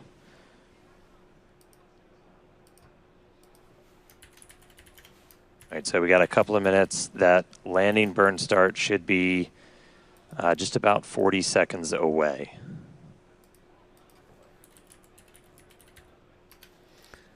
That's always rad. You can see the boost plume itself in the background as it was coming in. Booster landing on water today, not doing the chopstick landing. Right, about 20 seconds to landing burn. Ship Raptor chamber pressure is nominal.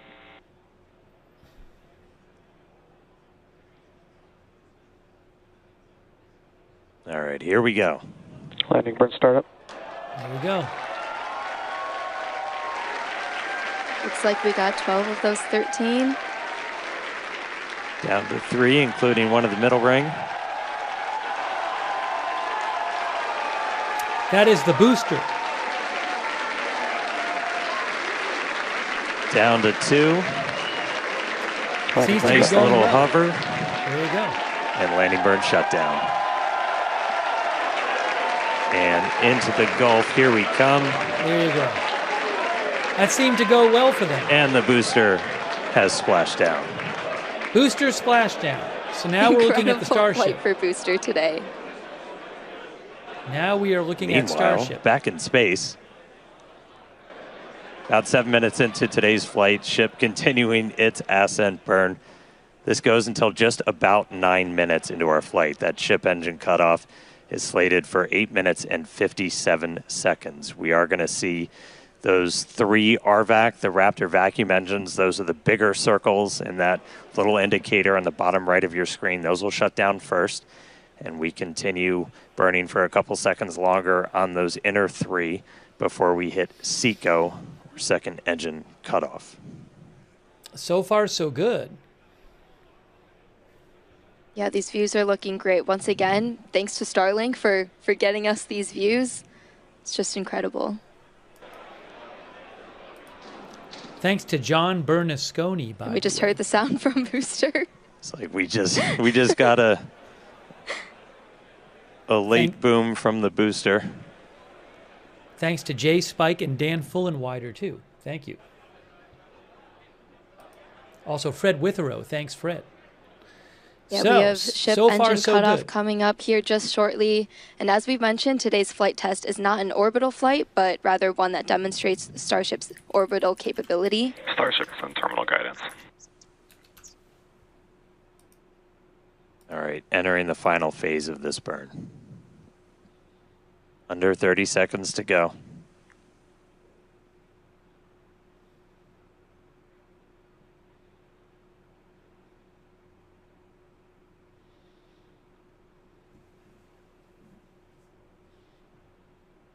All right, shut down the vacuum engines.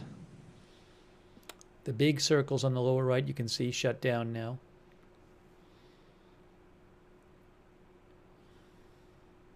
Ship engine cutoff. We shut down those center 3. Successful ship engine cutoff.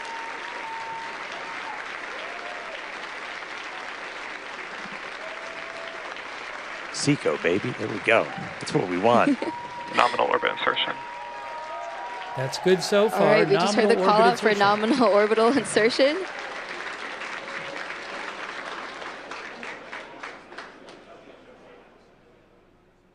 All right, so ship is in space. There we go. We're seeing the flaps starting to move into a stowed position. That's why it looks like your camera's moving. Yeah, exciting to see Starship safely in space, and super pumped to see all the team's hard work in action here today. And of course, as guaranteed, it's been an exciting day so far. We successfully lifted off right on time at 6:30 p.m. Central Time. Thankfully, our weather was looking good today. Yeah, and booster, we had our soft splashdown in the Gulf, so ship continues on. Yeah, ship able to complete its ascent burn all the way in.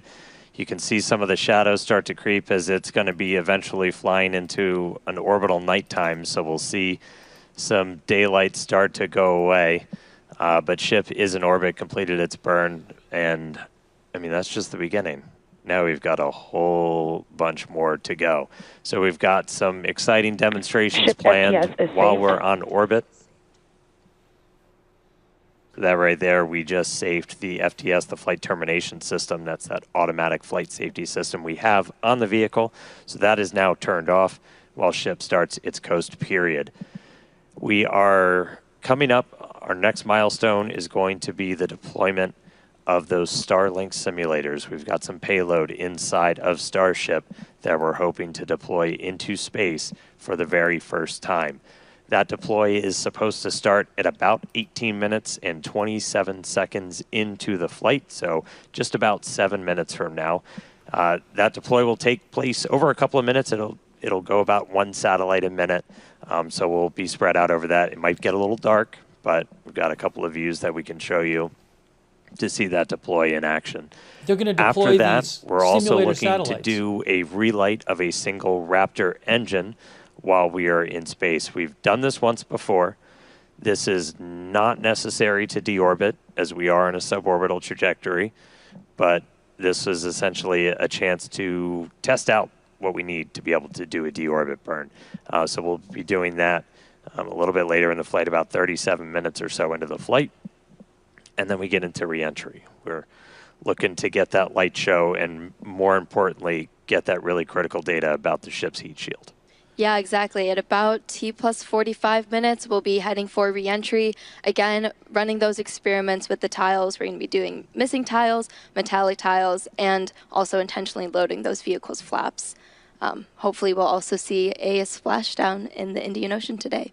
Yeah, we were able to get to a reentry last time, but we didn't have full attitude control, so we weren't able to go in, heat shield first the way we're designed to.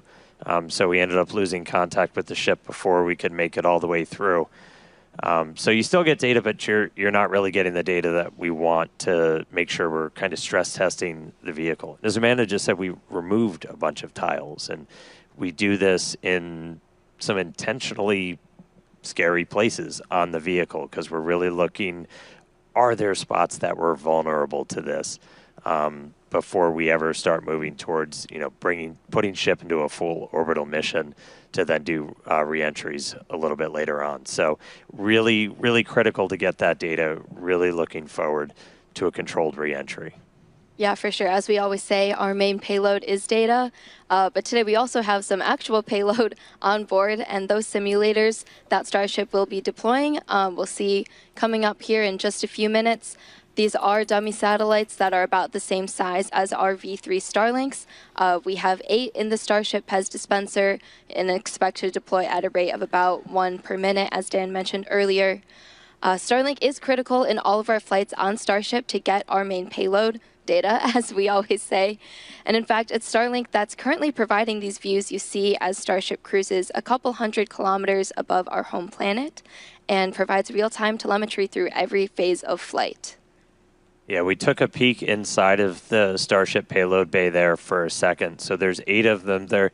They kind of look just big steel plates, essentially. They're roughly the same size as those V3 satellites. When we do get that view inside of the payload bay, the payload door will kind of be on your right, and we'll start to see them go out like a Pez dispenser. They're ready. Yeah, here's a look inside. So those right down there in the center, they're kind of 2 stacks of 4 on either side, and then the payload door is just to their right. And so we'll look to see that open, and then those satellites start to go. We vent the nose cone, so we essentially bring it down to vacuum before we open the door. That was one of the things we ran into on the last flight, as when we had that fuel diffuser fail, the pressure in the nose cone became basically too high for the actuator of the door to open. So that's why we weren't able to get the door open that time. We have not seen anything like that on this flight. Everything's looking good with our fuel tank and our fuel press system. So we are hopefully just a couple of minutes away from seeing that payload door open and getting to our first ever payload. It's not the first payload we've ever carried, but it's the first one we're going to try and shoot off into space.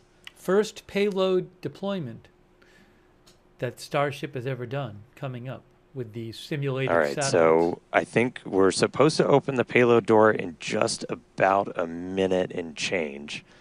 And you're seeing a little bit of residual gas. And we opened the door once. I want to say it was back on Flight 3 when we were able to make it up into space. And you'll kind of see a lot of that gas rushing out into the vacuum of space. It's the residual that's left over after we've already vented it down. So kind of a cool light show. And then we'll get ready to deploy those payloads out.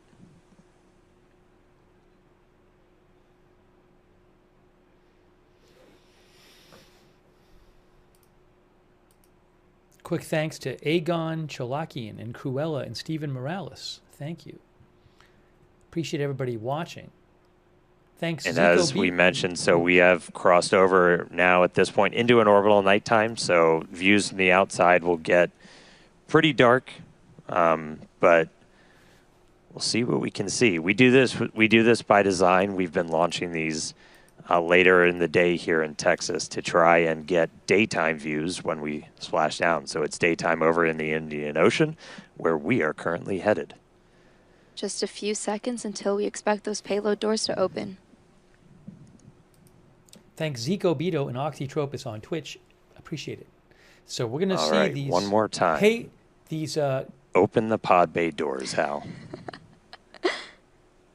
Supposed to be simulated satellites be deployed. So is the door opening? The bay door opening?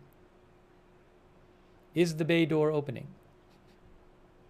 CC says the Pez moment.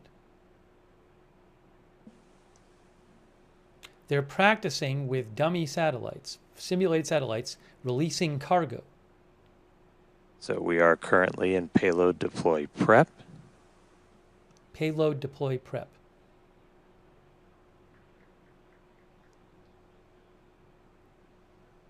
And the door is open. The door is open, I guess. I didn't see it open, but I guess it's open.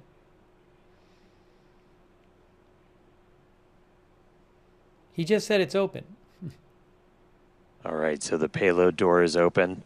We should see the first satellite start to deploy at about T plus 18 minutes and 27 seconds. So should be only about 30 seconds. So one step closer. Hal listened this time. He cooperated. He opened the payload door for us.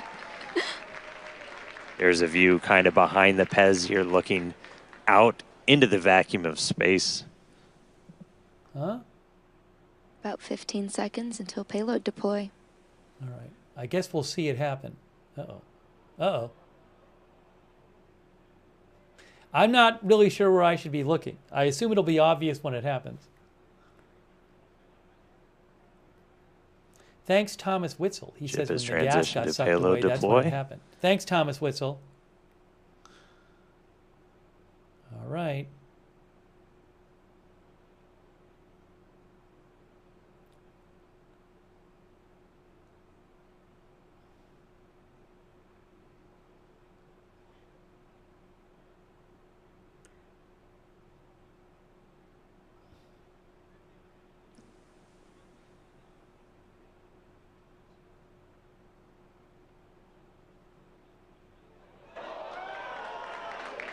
All right.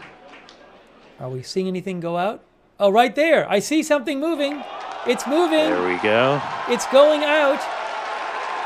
Something is going out, I guess. Did it happen?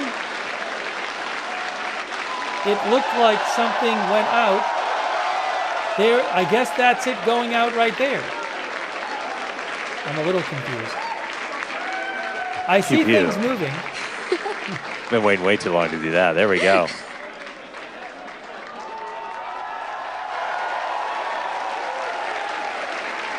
There goes another one. Oh, I see that's going out. It just went out. You're seeing it go out to space. There you go. It's like the Pez. It's like Pez. Super exciting moment, as you can hear the energy in both Hawthorne and Starbase. Everyone's super excited for finally getting to deploy some of those simulated satellites. Hey, thanks, Tristan from Canada. Thank you. Pez system moving down. Next row. There we go. As we said, we're going to do about one every minute or so. And this is just kind of a dress rehearsal for when we're going to be deploying the V3 satellites. And these are just a massive, massive increase to Starlink's capability. Each one of them has its 60 terabits per second of capacity that's going to get added to the network per launch. That's 20 times more than what we're adding with every single Falcon 9 launch today. Oh, there's another one. Look at that. Zoom. Step increase in capability. There goes another one.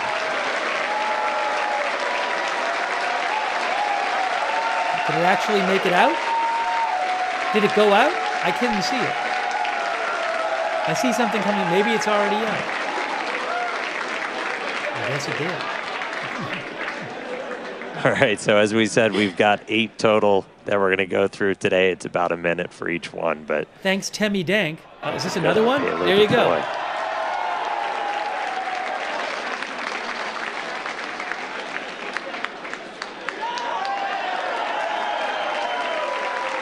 There it goes.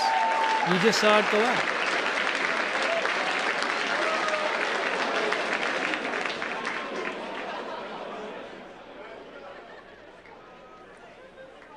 So I guess 4 more.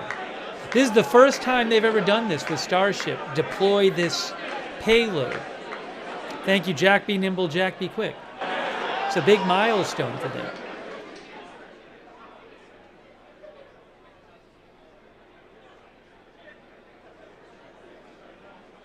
I think they've done 4 of the 8 so far.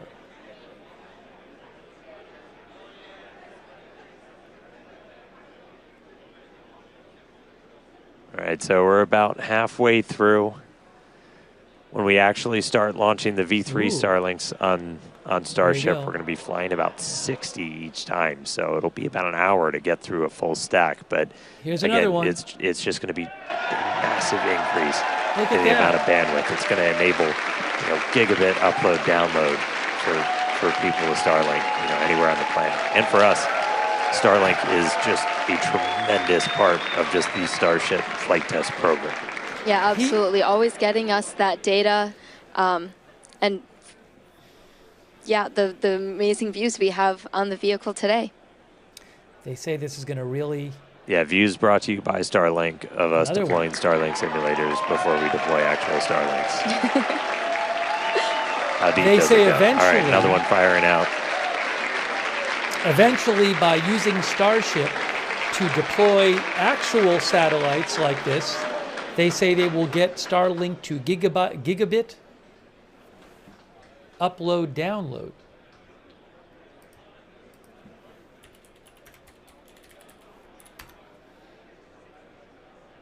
Gigabit upload, download, they say. Pez looking smooth today. 2 more, I think.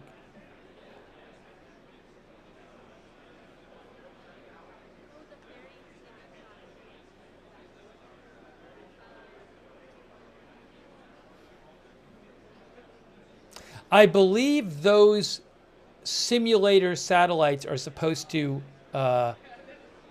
disintegrate or break up in re-entry, I think.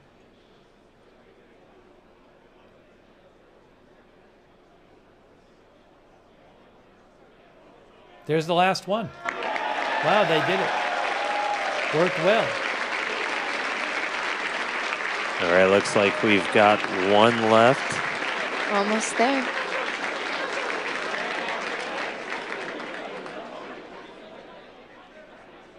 Or is that the last one? Yeah, there you go, one remaining. So 7 of the 8 have been deployed. One more to go. And then we will have completed our first ever payload deploy operation. Just a reminder, we're on a suborbital trajectory. These satellites on that exact same suborbital trajectory, they're going to burn up entirely and are on that same trajectory towards the Indian Ocean. So the last one has been deployed. Starlink simulator payload complete. Heck yeah, everybody. He just said they'll burn up. Loving the energy from Starbase and Hawthorne. Those simulated satellites will burn there. up. Yeah, now it's empty. Looking a little lonely, but successfully deployed all the simulator satellites. Really, really cool to see them all out there. Again, people that have followed know Starlink's really critical for the Starship program, in addition to, getting all those views back from the cameras on Starship, which this is an external view. As I said, it's dark outside right now. The lights are off. So it's going to be hard to make stuff out. But in a little while, the sun's going to start coming up as we get to re-entry, which is going to be really critical.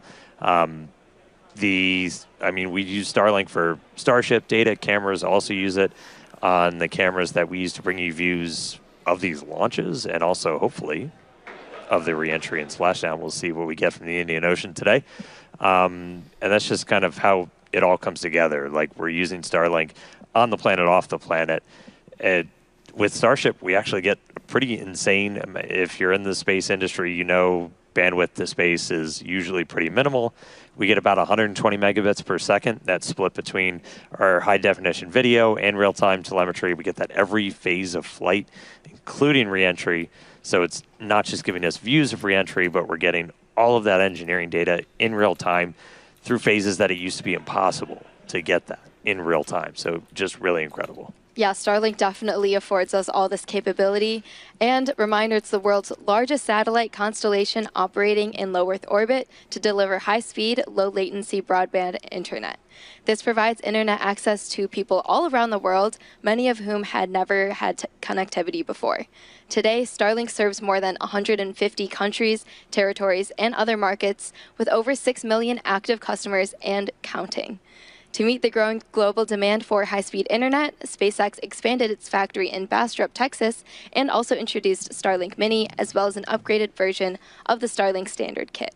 All right, now with payload deploy complete, Starship is now going to close its payload bay door and continue to coast towards Earth, around Earth, towards the Indian Ocean. Sorry, I'm really excited today. We are in space, people. Still a lot of major events to come, though. We are looking to relight one of those Raptor engines at about 37 minutes, 33 seconds into the flight, followed by atmospheric entry, hell of a light show, and splashdown. So we're going to go on a quick break, take a quick coast, sit back, enjoy the views. A little bit dark now, but they'll get better soon. A couple of space jams. We'll be back in just a few minutes for that Raptor relight and then re-entry. See you soon. All right, so far a quite successful Starship flight test. That is the first time they have actually, with the Starship, deployed payload. Now, this wasn't working payload, it was simulated satellites, but it's a big deal. So they launched it. The booster came back the way it was supposed to. They did a controlled water landing with the booster. And the spaceship, which the last 3 test flights had experienced explosions. No explosions today for the spaceship so far. So far it's gone a lot better than the last 3 test flights. I'm sure they're quite happy at SpaceX with how things have gone so far. So they're going to do a test where they relight one of the engines on the Starship. And then I guess after that, eventually they're going to show us the re-entry. Now with the re-entry, they do this thing where they do different experiments with the tiling for re-entry. So I think they might even remove some tiles for re-entry. Yeah, a significant number of tiles have been removed from the Starship to stress test vulnerable areas across the vehicle during re-entry. And also they have different types of tiles they are testing as well. So, if it doesn't survive re-entry, that's not a huge catastrophe because they're actually doing a bunch of tests with the re-entry. But so far it's been quite good for them. No, nothing is being caught today. Nothing is being caught in the chopstick arms. The booster has done that before, but they did not do that today with the booster. Billy Anderson says, this makes me excited to watch this. Tony James says, sadly, no external camera showing the satellites. Robert Query uses Starlink in Mexico. So eventually, if the Starship, if the testing keeps going well and they can fly regular Starship flights, they could significantly improve, and they're hoping to significantly improve Starlink by launching by bringing real Starlink satellites up there and deploying a bunch of them. I think he said around 60 each launch. Mary McHugh2 says, this is amazing. Cutts says, how long will the dummy satellites stay up in space before they fall and burn up? Well, he said that the dummy satellites are on the same rough trajectory as the spaceship. So roughly, I don't know exactly, but it seems like roughly around the time the spaceship is making re-entry, they should be making re-entry. But yeah, this has definitely gone well for them so far. Even if it ended now, I think they'd be quite happy. Shirley Harrington says, I'm so happy I caught it. Love seeing the space shuttle take off. Starship, SpaceX Starship. This was the third day in a row they tried to launch, but fortunately they were able to do it. Panzer Dude says, if they can land this, it will be historic.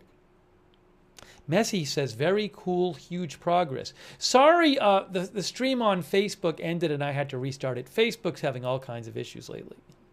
So I'm sorry to I can't even look at the Facebook chat right now. That's how bad it is. Now I can finally see it, but now I can see the Facebook chat.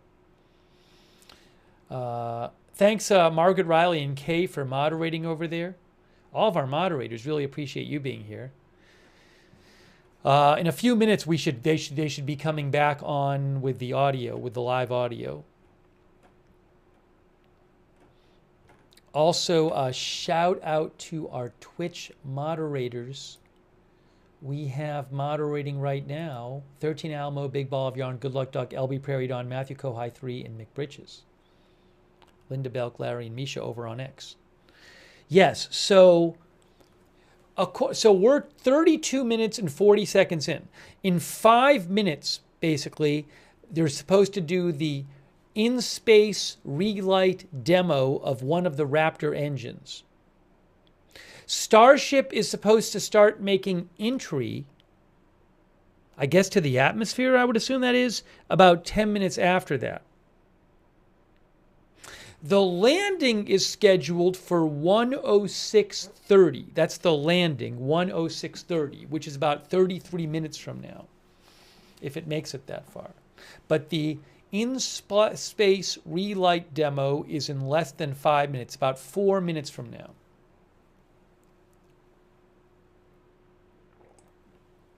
It is suborbital today.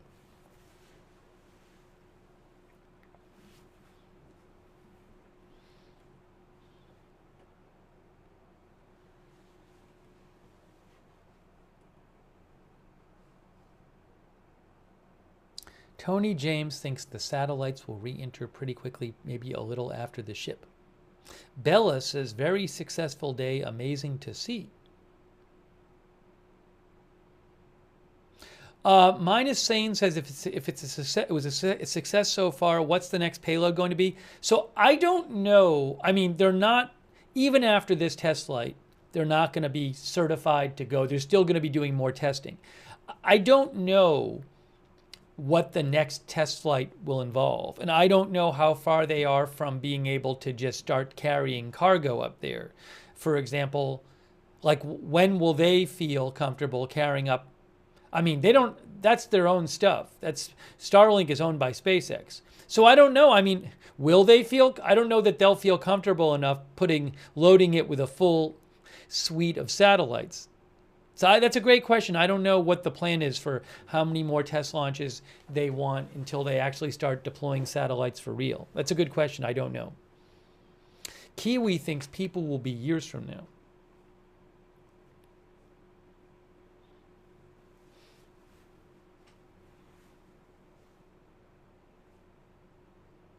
About 2.5 minutes until the Raptor engine in space relight demo.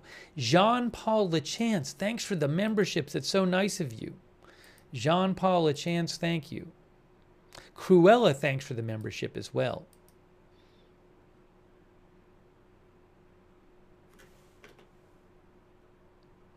Oh, sorry. The problem is, well, I know what I need to do. Hold on. How do I do this? Because they're playing music. I got to keep checking. Oh, I know what I'll do.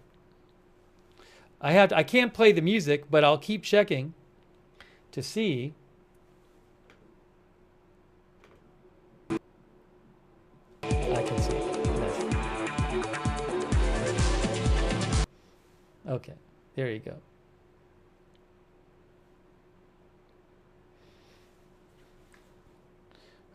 But they should be back on any moment now.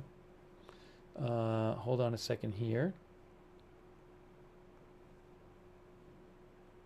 This is how I'll do it. Oh, they're back. They're back. They're back. Hold on. They're coming back in a second. Hold on. Wait.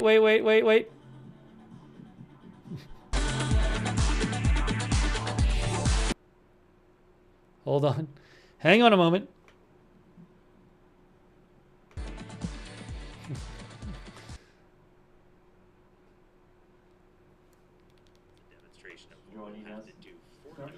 Joining us. Starship just successfully deployed its first ever payload. We got 8 of those Starlink simulators out, and now we are expecting the relight of a single Raptor engine. That should be coming up in just a little under a minute. We're going to be lighting just one of those Raptor sea levels in the middle there. This is not a deorbit burn. It's a demonstration of what we'll have to do for deorbit burns, but we've done this once before. This is something we're really going to have to do when we're doing orbital missions, so it's a pretty critical test. We are just a couple seconds away. Here we go. Sorry, we're about 20 seconds away, psych. So we got a little bit more time. So we are going to see one of those Raptor engines light back up. We are through the deorbit demo gate, so we should be seeing it momentarily. Relight demo startup. There we go. There we And go. shut There down. we go.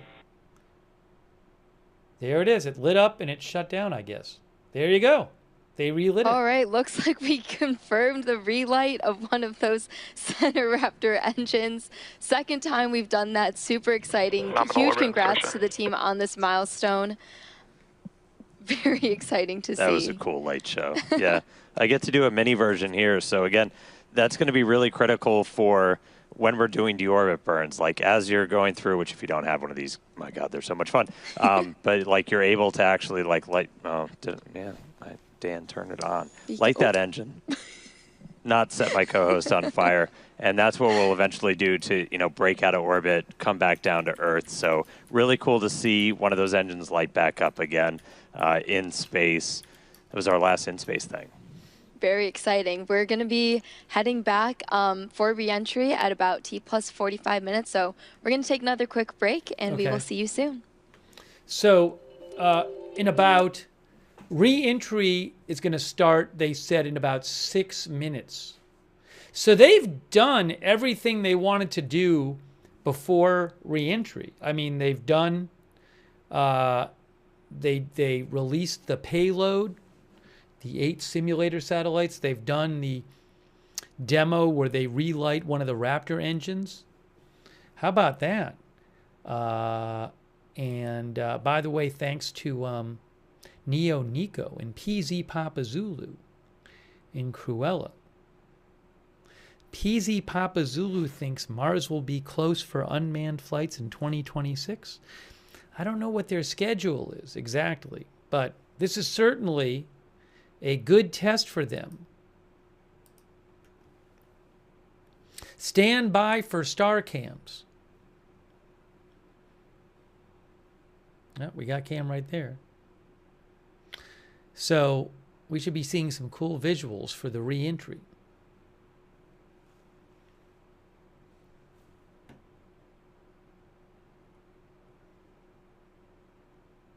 Mag Russ thinks we ain't getting on Mars for 20 plus years. Williams says, as long as it enters in the right orientation, it is a success, even if it melts after.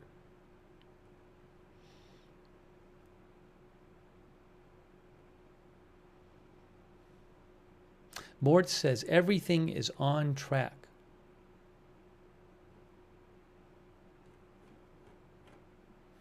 Skylar thinks it's a waste of money.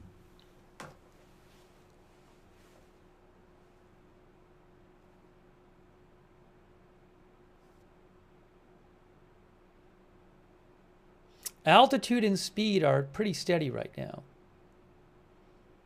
Well, altitude dropping a bit now. Or is it? So in about 4 minutes, they'll come back. Evelyn says, don't bet against Elon.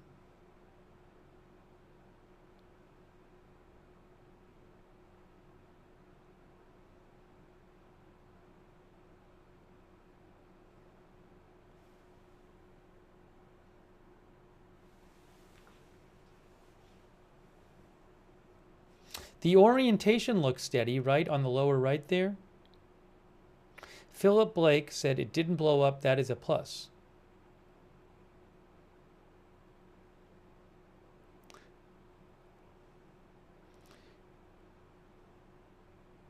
Vash Connor says approaching re-entry phase. Yes, it is. We do see the altitude dropping some, definitely. MVE says can't wait for a moon base. Jeff Taylor says we won't get there, but robotics will.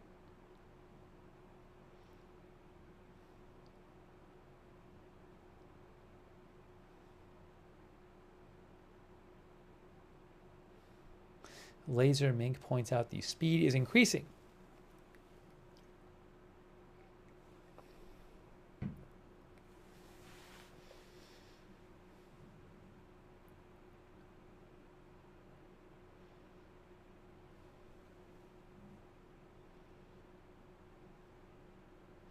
So in about 2 minutes, the live broadcast should be back. What I need to do is just check, because I can't have the music on, but I'll do this. Excuse me. So we'll get you the audio back as soon as they start talking again.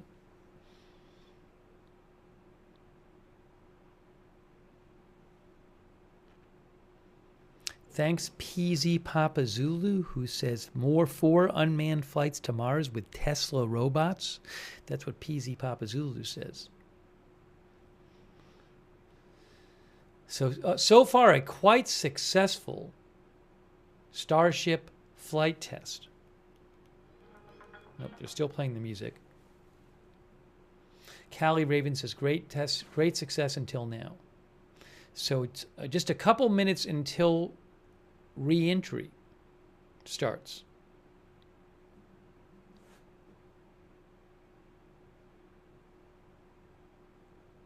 Sickness says getting further and further every time.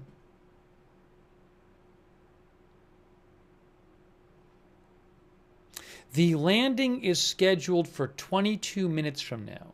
That's after all the re-entry and the landing flip and the landing burn.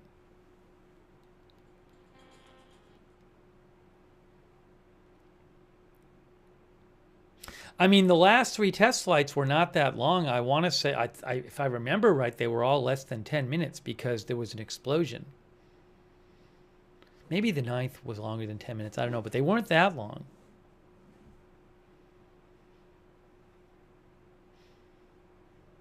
Justin D. Winter says 22 minutes until entry. Well, until landing. Entry is just coming up. Right, they haven't started talking yet, I can tell you that.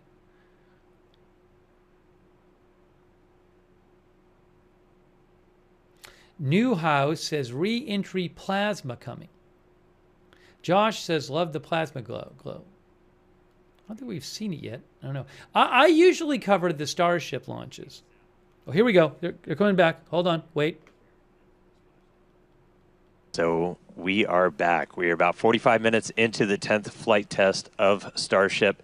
And as you can see, the light show has started. Re-entry has begun. We are starting to re-enter the Earth's atmosphere. We're moving about 5 times the speed of sound, and we're about to start barreling through the Earth's atmosphere and head for a splashdown in the Indian Ocean. We don't plan to recover the spacecraft today, but if we do make it all the way down to the water, who knows?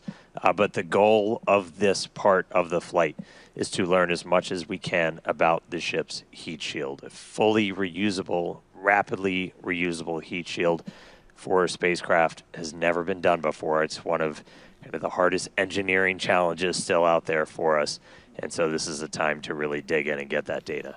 Yeah, absolutely. And re-entry is a critical phase of flight, so we'll need information on how the ship's system ends up performing.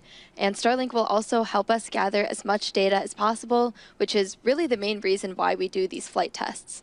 Starlink provides us with one more path to collect data to help us rapidly iterate on Starship's design. And if the ship manages to make it all the way to re-entry, we'll collect valuable data on the spacecraft flying through the Earth's atmosphere at hypersonic speeds, or more than 5 times the speed of sound. Yeah, throughout history, a lot of times this is when you go into just a complete data and insight blackout, where that plasma sheath builds up around the outside of the spacecraft that blocks all of your signals that are trying to fight through to talk to either satellites out in space or towers down on the ground. Starship's big size kind of gives us a wake, but what really helps us punch through is the fact that we're using Starlink. We're operating at just a much higher frequency. That's not what we want to see. So we just saw some of the aft skirt just take a hit. That was something. So we've got some visible damage on the aft skirt. We're continue to re-enter though. And again, we are intentionally stressing the ship as we go through this. So it is not guaranteed to be a smooth ride down to the Indian Ocean. We've removed a bunch of tiles in kind of critical places across the vehicle. So seeing stuff like that is still valuable to us. We are trying to kind of push this vehicle to the limits to learn what its limits are as we design our next version of Starship. So 47 minutes, 45 seconds into the flight, excitement ticking up a little bit on re-entry already, but the light show is continuing. This re-entry is going to take about 20 minutes or so until our planned splashdown. We were trying to splash down about 1 hour and 6 minutes into the flight. Yeah, and one day Starship is designed to land on Mars, where there are obviously no runways or other humans to help us out. So we are doing propulsive landing instead of more traditional means such as parachutes. And propulsive landing enables us to have more rapid reusability with these vehicles. Yeah, the ship itself, it's a little over 50 meters tall. We've got those 6 engines on board, the 3 vacuum, the 3 sea level, and they're down in that aft skirt region, which flaps have control. All right, so at this point, the flaps have control. That means we're getting into a dense enough part of the atmosphere that the flaps can start controlling us. We're not only reliant on those kind of reaction control system thrusters. We're going to continue hearing some callouts as the ship makes its way back to Earth. So when we hear entry max heating and entry max Q, That will mean the ship has made it through the maximum heating and aerodynamic loads it will experience as it returns. So if it makes it through those, we can say we're doing pretty well. I will say I'm happy re-entry cleaned off this camera for us. It was a little dirty from the weather, so thank you, Plasma, for giving us this view as we start coming down.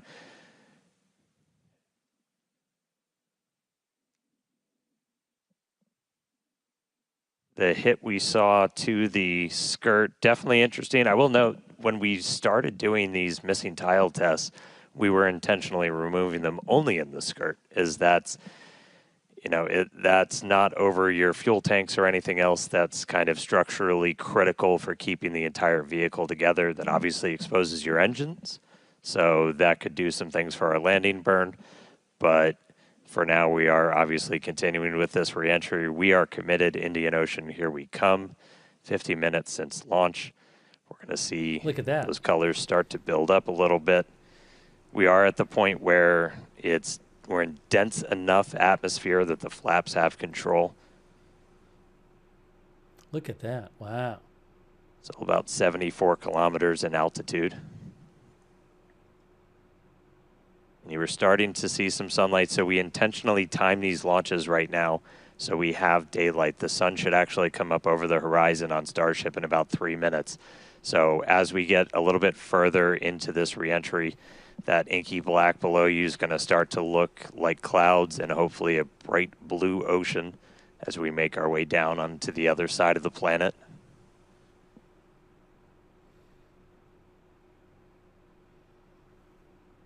We've got these cameras. These cameras are really cool. We added these several flights ago, looking directly at the flaps as not just the heat shield, but these flaps, how they're able to control the vehicle, withstand that reentry, the seal locations, so kind of where they connect to the ship itself are some of the most critical. We will do missing tiles on those where, again, we're trying to... We're kind of being mean to this Starship a little bit. We're really trying to put it through the paces and kind of poke on what some of its weak points are. I mean, we even have missing tiles over some of those fuel tank sections of the ship itself. And so we're really trying to see what are our limits. We're doing this over a completely empty area over the Earth. It's quite something. Look at our Raptors there. We are, you can see assuming we make it all the way down to the ocean in one piece, we will attempt a flip and a landing burn. We do have at least one buoy, everybody's favorite camera person, out in the Indian Ocean right now, being powered by Starlink. So that's at our planned landing location. So if we're able to get any live views of the ship, that'll essentially tell you that we nailed our target. Able to do that on our 6th flight test, do it in the daytime, which was really exciting.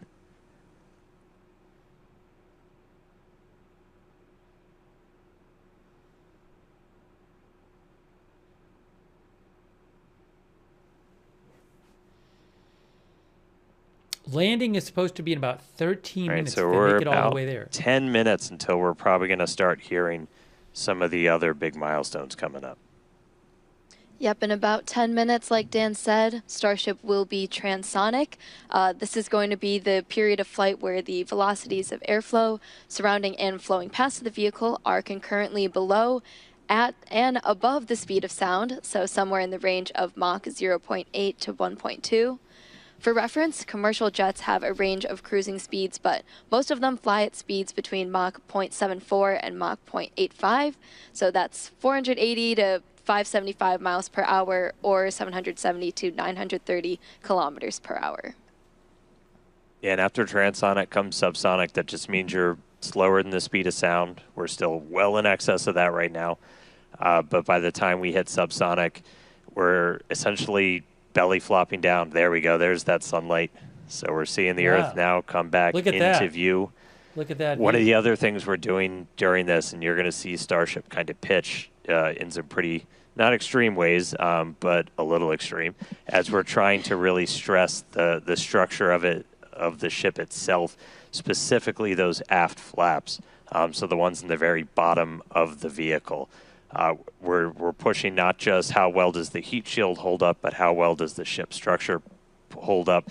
We are pushing it beyond essentially what we think we'll have to fly at to do something like a return to launch site. So again, may not be a very smooth ride downhill, but we're doing that by design. We're really trying to find what are the edges that we can operate at, build up a good data set. But sun is up, clouds and water down below us. We are just about 10 minutes away, a little less than 10 minutes now, until we start hitting transonic and then subsonic. Once we hit subsonic, we're basically just belly flopping. The announcers are pretty calm right now, but I'm guessing they're ecstatic at SpaceX about this flight so far. I mean, they've made it this far. You know, again, it doesn't have to survive landing. They try to stress it during the re-entry, but I'm guessing they're just incredibly happy with this test flight.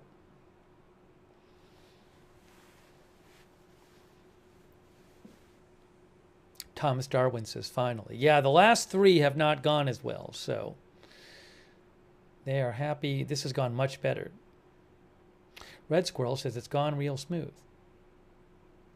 Tuna thinks resounding All right, so about success. 55.5 minutes in, you can see the sun is up. Again, we intentionally designed these flights to lift off in the evening here so we get these daylight views so we can get as good a video as possible on the ship, assuming we make it all the way down. We've got at least one buoy powered by Starlink that's out there in the landing zone in the Indian Ocean, hopefully giving us a view again.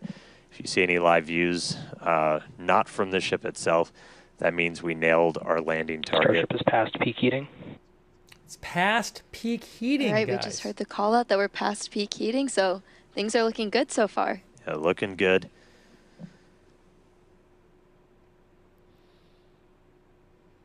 And at this point, again, the flaps are controlling. So this movement you're seeing is that forward flap moving to try and just maintain control, maintain attitude of the vehicle as we're coming down.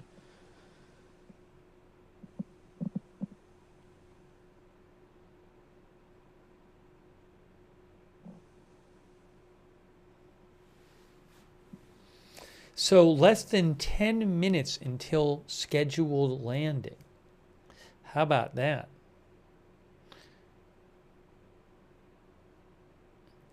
Luke Booma says, come on, keep going, hang in there. Checking in on one of our flaps. We got one of these cameras on all four of the flaps, two in the front, two in the back, giving us really good close-up views. As we obviously don't have a camera that can see the entire heat shield. These give us kind of the best that we can do. But looking at those flaps is really, those are just, you know, super critical for controlling the ship. You have some ability to maneuver kind of cross range. So as you're coming in, you can see in that indicator at the very bottom right that we've pitched up quite a bit. So again, we are maximally stressing those aft flaps right now. Looks like we got a little bit of burn through the very bottom part of it. Everything's still looking good. Ship maintaining control.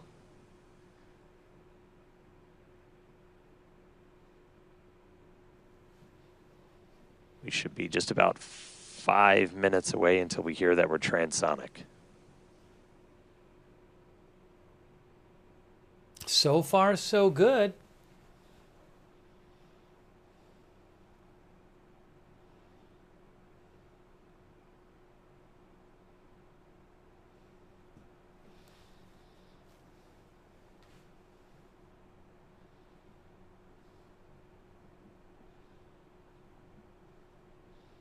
Our viewer Aria says, amazing.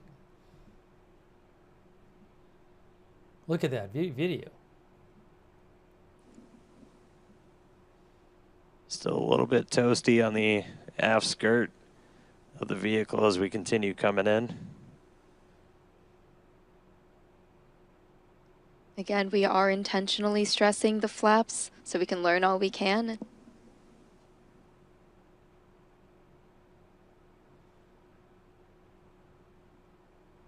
All right, so now we're We're already well past peak heating.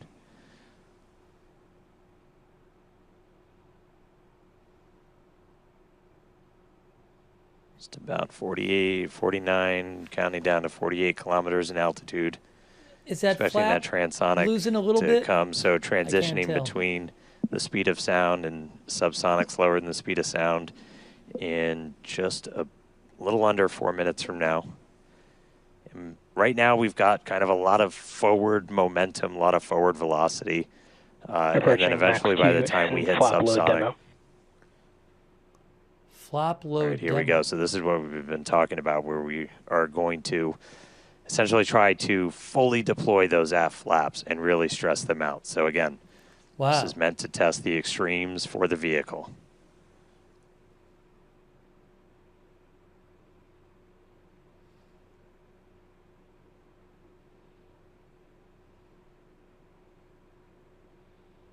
How about that? All right. Look at this. See those flaps swinging out? Again, we're putting ship through the ringer on this flight in.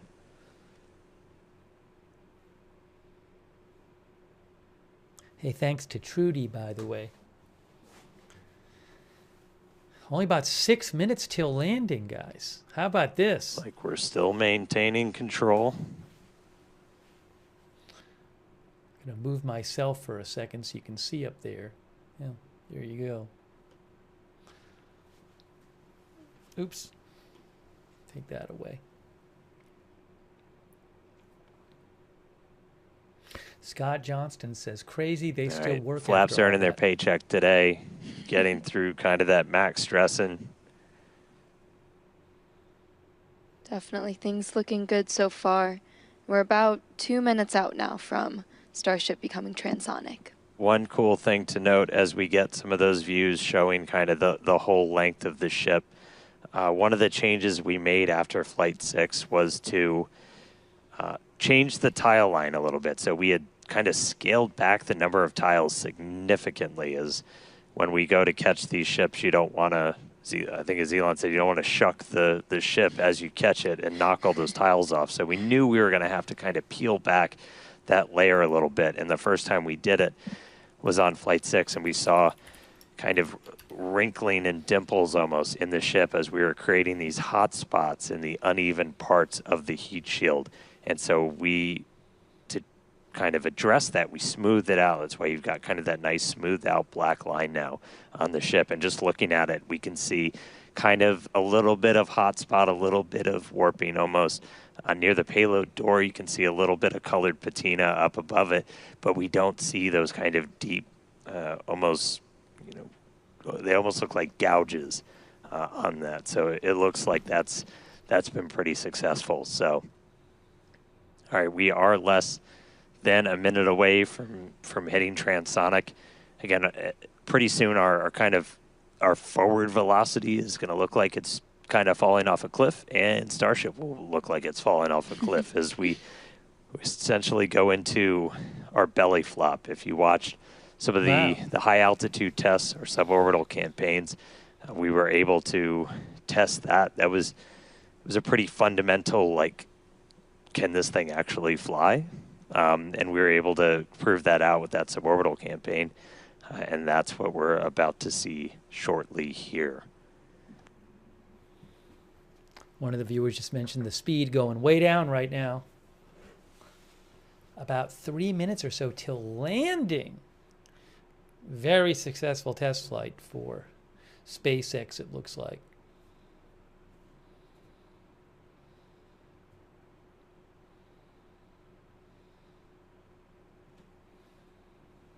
Messi thinks the best flight so far by miles. All right, so at this point, we've dropped below the speed of sound, so Starship itself is subsonic. We are starting to chill the engines for a landing burn attempt. Landing flip supposed to start in a little over 2 minutes. Subsonic Indian Ocean, we're on our way. Starship is subsonic. All right. There we go.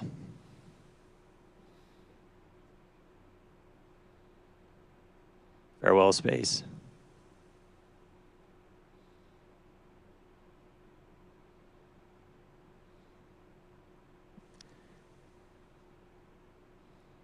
All right, so coming up in just a little under 2 minutes, so we're going to do the flip and the burn. So we're only using those 3 center Raptor engines, the sea levels, the ones that can kind of gimbal, that can move around and steer. Dipping the nose down a little bit. It's about the height of a jet plane, I think, flying right now. Got 2 of our engines chilled in, waiting on 1 more. So again, we'll attempt to use 3 burns for that initial flip. We eventually go down to just 2 Raptors for the end of the landing burn.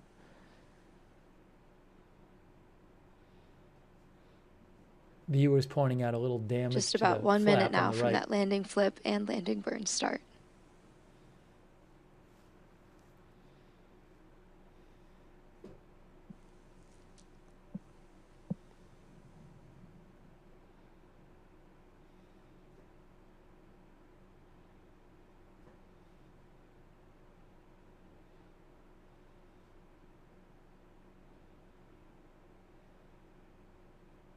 Structurally, we're looking good. Got good pressures in our nose cone for everything. Just about 30 seconds. So again, we're going to look for the flip. So Starship's doing its belly flop right now. We're going to do the flip. Swing out. Let's punch through some clouds first.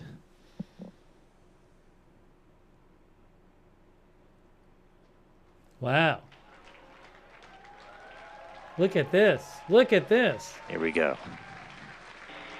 Starship landing burn startup. Seeing 3 engines. There's our flip. Wow. Wow, look at that. Incredible. Incredible. There it is. Wow, how about that? There's a splashdown. There you go. Well, there you go. Wow. Hey.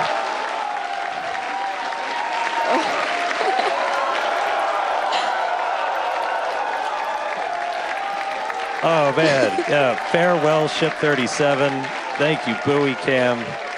Landing flip, landing burn. Splash out of the Indian Ocean. There we go. All right. That was pretty awesome. Incredible flight cool, today right? for both ship and booster. Yeah, really incredible. So obviously we're excited here. It looks like everybody's excited over there. Tyler, how's it going over in Hawthorne?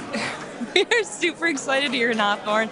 It was another exciting Starship flight test in the books, and we hope you enjoyed those Starlink views. So congratulations to the team at Starbase and everyone here and around the company.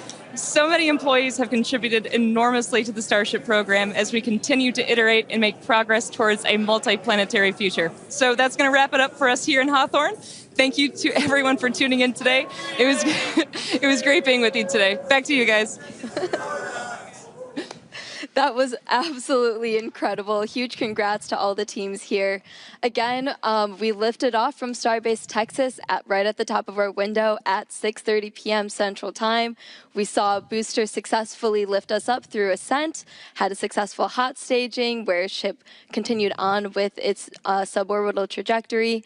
Booster came back down, had that boost back burn, and a successful landing burn with that unique engine configuration as well. Yeah, and then ship continued on its way, made it all the way into space. We got to see first ever payload deploy. So exciting. That was awesome. We got the door open, 8 Starlink simulators deployed, relit that Raptor engine, and then on entry we probably gave it a little bit of extra time in the oven, but made it all the way through re-entry. All 3 engines started up, landing flip, splashdown in the Indian Ocean. Promised maximum excitement. Starship delivered. Most so definitely. Congratulations, all of our teammates here at SpaceX. It's been a year. Everybody that's worked on this program, this is what we're working for. So big congrats to all of them. Thank you to all of our future customers, too, for your support. And we'd also like to thank the fine people of Cameron County, including the residents of its newest city, Starbase, as well as the Coast Guard, the Federal Aviation Administration, the Government of Mexico, and the Australian Space Agency. Be sure to stay tuned to SpaceX on X for updates, more of the views. This is just a tiny amount of the views. We have so many views that we didn't get to feature on the broadcast. So we're going to be going through that over the next couple of days, and we'll be posting it all there. Yeah, if you're interested in more launch coverage, head on over to spacex.com/launches for the most up-to-date information. In fact, we actually recently rolled out a new departure board featuring our upcoming launches with details like mission name, launch and landing site, and liftoff time. So be sure to check it out. All right. We just launched the world's biggest rocket. Again, dropped a couple satellites off, suborbital. Incredible payload deploy for today. Nailed that double header into the ocean, splashdown, time to go through the data. Really crazy cool to hit all those objectives today. Yeah, huge shout out to all the teams who make this look easy. And thanks to all of you for tuning in, and we will see you back here for Flight 11. Good night. So, I mean, they were kind of low-keying it. I'm sure they are just ecstatic there. I mean, I don't really see how that could have gone much better for them. So, I mean, they could have stayed on the air for an extra hour and just celebrated how well it had gone. I'm actually kind of surprised they didn't do it. But, yeah, Eric Berger, who is a journalist I follow, a space journalist, he is with Ars Technica, senior space editor. He posted, it's been a very difficult month, it's been 9 very difficult months for the Starship program, but today's test flight was a huge step forward. So, yeah, that was a really successful test flight. I don't really know what much more they could have asked for. I mean, like one of the engines on the booster seemed to not be working on the initial flight up or something, you know, stuff like that, but there was a little damage on one of the flaps or something. You know what I'm saying? In the big scheme of things, that's really huge. Yeah, so one of the viewers wanted to see do you guys want to see that landing again? I can show you right here. Some people wanted to see that again. I'll just show you what that looked like. That was kind of a cool moment when it landed in the ocean. Yeah, as to why it blows up when it hits the ocean, so they weren't planning on recovering it. So maybe, I mean, there's some kind of physical reason that happens. But again, the plan was not to recover it in the ocean. So I don't know if it's some kind of reaction with the salt water or whatever. But here, let me show you. This is the landing here. This is the replay. I'll show you that. I have it right here.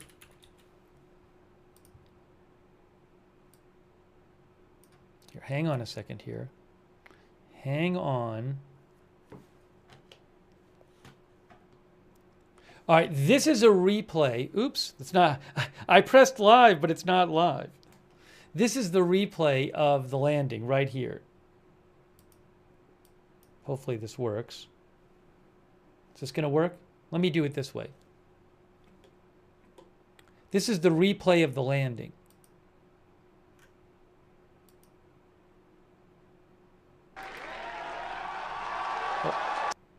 Hold on, here you go. Watch, right here.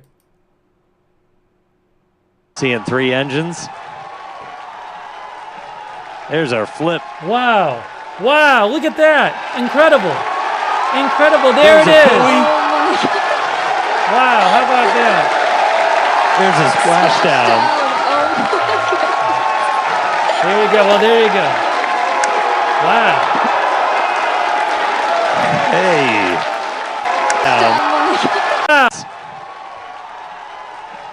There's our flip. Wow. Wow, look at that. Incredible. Incredible. There it is. Wow, how about that? There's a splashdown. There you go. Well, there you go. I mean, I think they had one buoy with a camera out there, so they were able to land it, again, pretty close to that camera, right? They don't have cameras all over the ocean. So that was really cool. Superboy Mo says they're intentionally blowing it up to prevent the Chinese stealing the tech. I don't know about that. But I don't know. That's a good question. Shane Perry says, is it a self-detonation to burn the remaining fuel? Messi says it did so well. Oops, well, we don't need the clock anymore. Yeah, it really, I mean, that was just a huge advance over the previous several test flights. They had never even released cargo from Starship before. They did that today when they deployed the 8 simulated satellites. By the way, a quick shout out. I got to thank a couple people here. I'll take a few more comments from you guys. A quick shout out to Purple Cat Audio, Happy Introvert. Now, Purple Cat Audio says methalox turns into water and CO2 when it burns. That's what Purple Cat Audio says. Because it's the liquid methane and liquid oxygen are the 2 propellants they use, I believe. Trudy, thank you. PZ Papa Zulu. Oh, also AZ Intel's dad. Thanks so much. Zico Bito, thank you, who says, congrats, Elon Musk. Thanks, Bernie M, by the way. Evelyn V says, so amazing, the future is bright.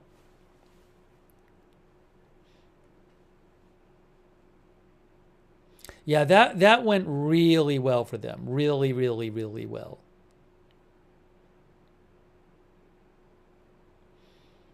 And again, I believe they said they had 1 camera with a buoy. I believe that's what they said. Cherise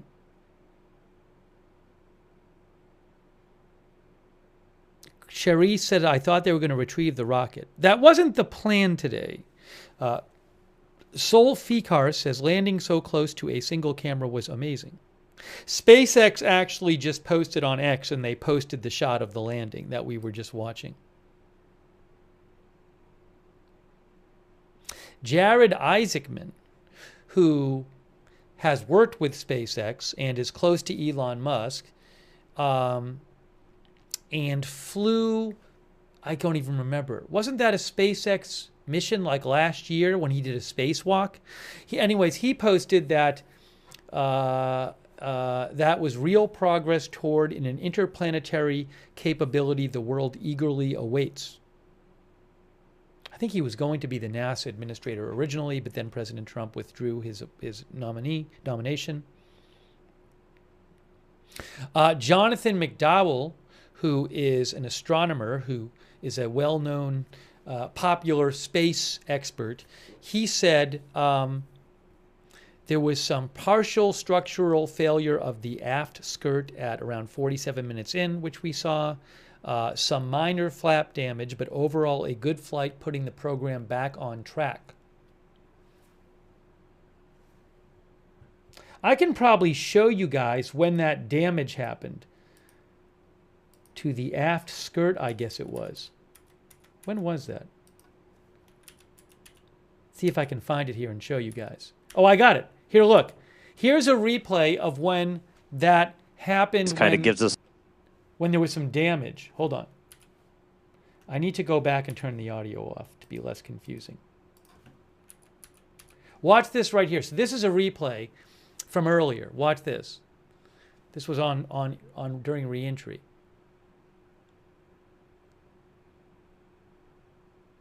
Right there. So some damage there. Didn't keep it from landing though. Show that one more time.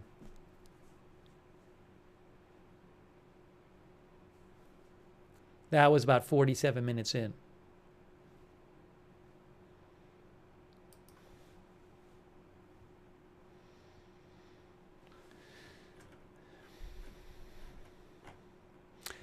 Jackson says it looked like a resounding success to me, Jackson said.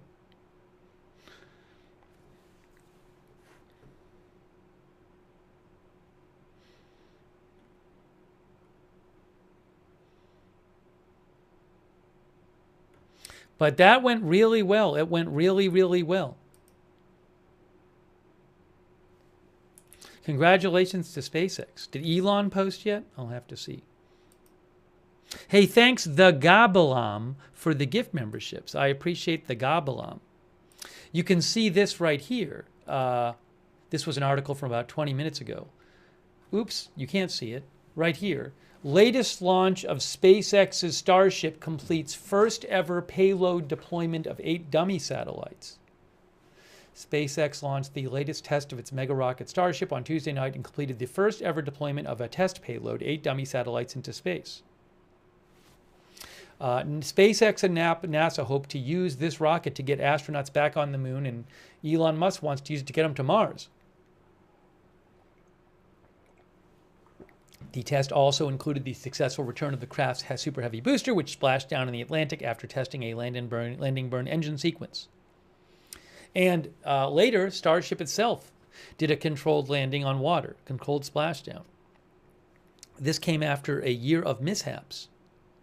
Back-to-back tests in January and March ended just minutes after liftoff, raining wreckage into the ocean. The most recent test in May, the 9th try, ended when the spacecraft tumbled out of control and broke apart. And then in June, the spacecraft exploded on the ground during testing. So this was a big improvement. Hey, thanks to David Fisher as well. That's really nice of you, David. The engine out on launch was planned? Is that true? The one little engine? Are you sure about that? Because they planned an engine being out on landing. I don't know that they planned one of the small engines being out on takeoff. I never saw that. Are you sure? I didn't hear that. What was intentional is they shut down one of the engines on the booster during landing. A number of our viewers are saying that one of the engines was not working of the 30 or so engines did not seem to be working on the ascent. A number of our viewers are saying that was not planned. Yeah, I hadn't heard about that. You can rewind any of it you want. You can just rewind this broadcast and see it. Margaret B says it was absolutely amazing. Chrome Kiwi says they need all engines on ascent. Thanks to Ron Dykman, our member. CC, our member. That was exciting. That was exciting.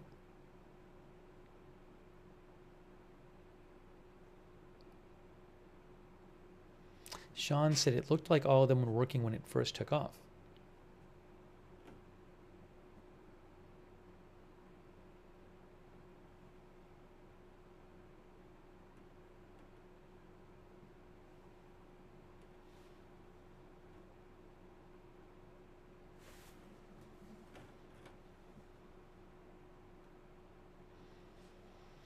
That was very cool. Well, we'll see how Starship progresses.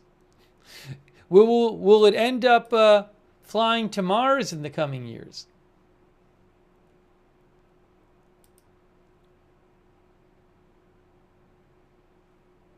Hey, thanks, JAD. JAD says SpaceX totally successful.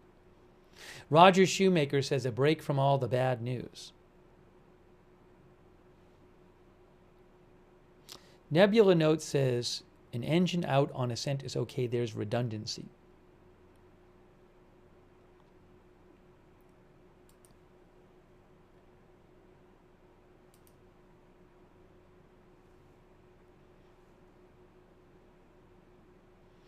Yeah, that was a big deal. Bella says very exciting. Chris N thinks they have 4 or 5 extra engines for margin. Mary DeFore says, what a splashdown. Cushy Dankbond says that was a serious stress test with a super long reentry. Fantastic. Josh 4x4 says arguably that went better because it got damaged and showed how it performed in that configuration. Ann Breedenstein says it was fantastic.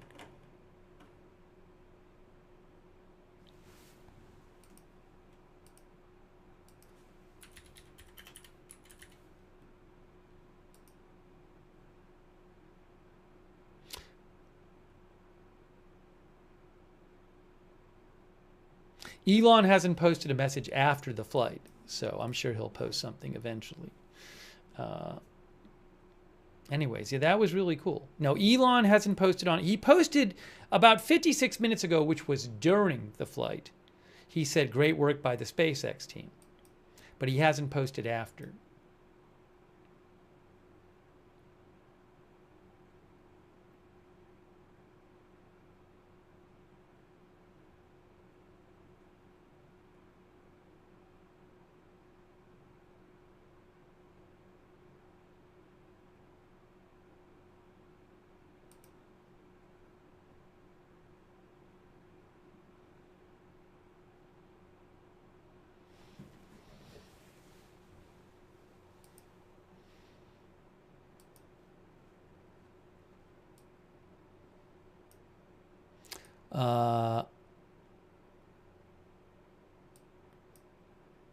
Hang on a moment here.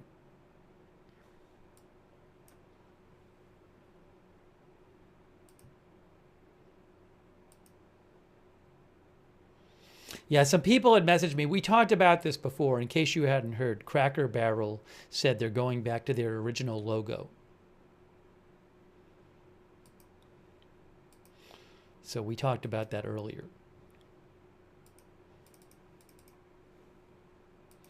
All right, we'll take a few more comments here.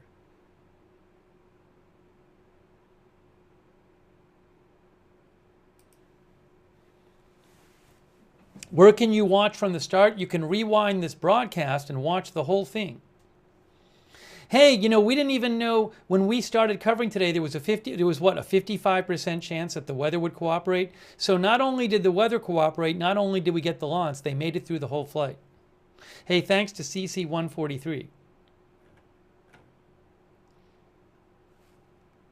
All right, I think it's time. So guys, we saw this whole flight. I'm going to show the ending one more time. We got to see the splashdown, a real successful test flight for Starship.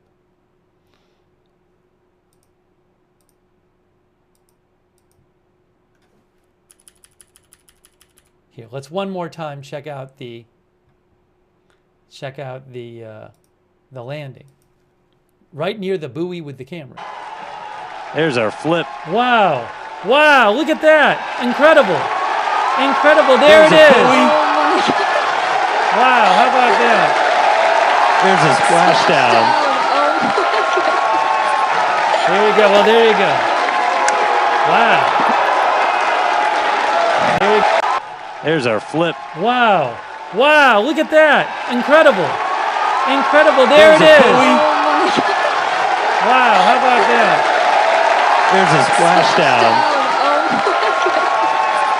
There you go. Well, there you go. Wow. Hey.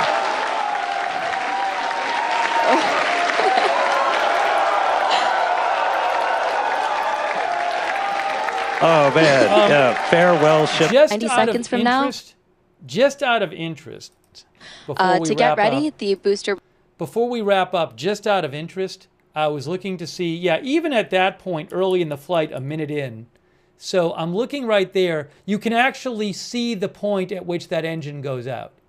Look at the lower left of your screen. Keep looking at the lower left with those dots in the circle pattern. And I think in a couple seconds, you'll see one of them go out. 125, 126, 127, I think. At that point, none of them is out. Right there, 1 minute and 33 seconds, and one of them went out. I don't even know that they even commented on that on the broadcast. But in case you were wondering, that's when that happened. So,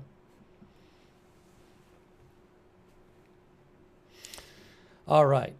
Well, I enjoyed watching this with you guys, and did he say something about it? Some of our viewers are saying he said something about it. It's possible that I didn't even register it at the time.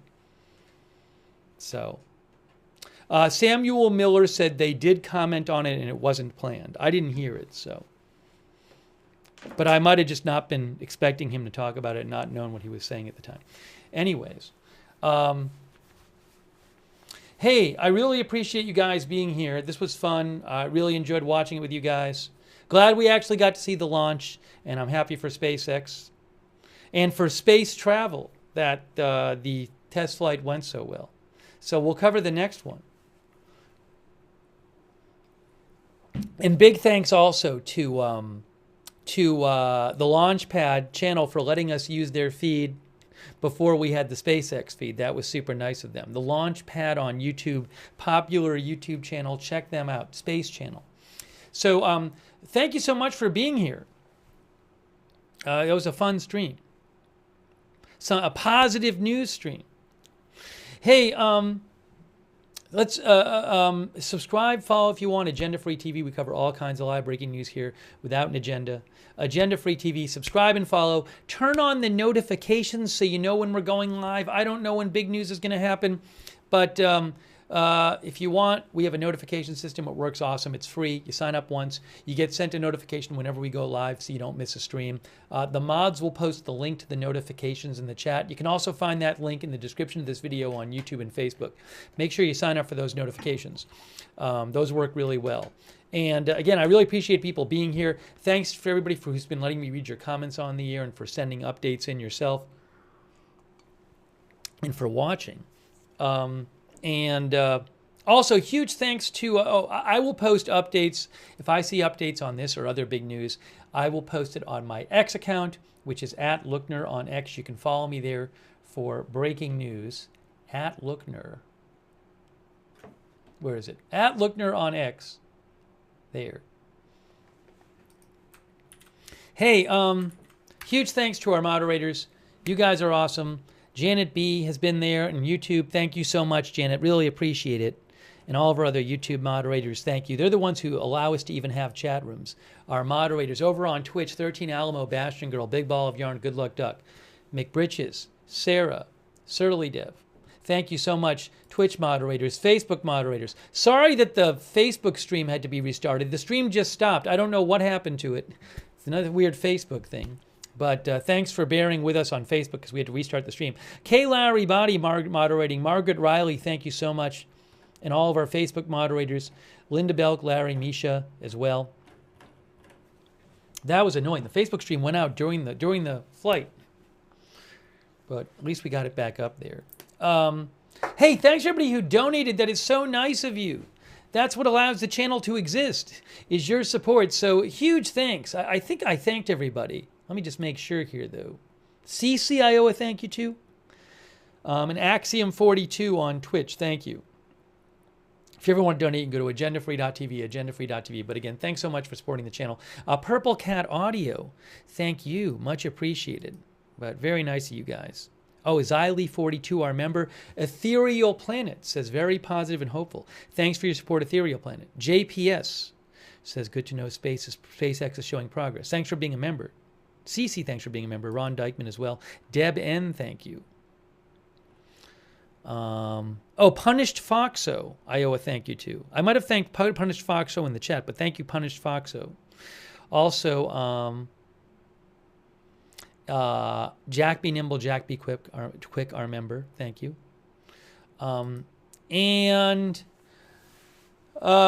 Let's see here. I would also, another good way to get to know when we're going on live is follow us on X @AgendaFreeTV. I always post there when we're live.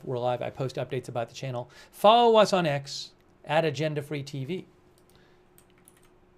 We have a chat room as well where you can chat with other viewers when we're not on the air. Agenda Free TV chat on Discord. It's free. Check it out. It's the same link as the free notifications link, so check out our chat. And thank you to our Discord moderators for all you do as well.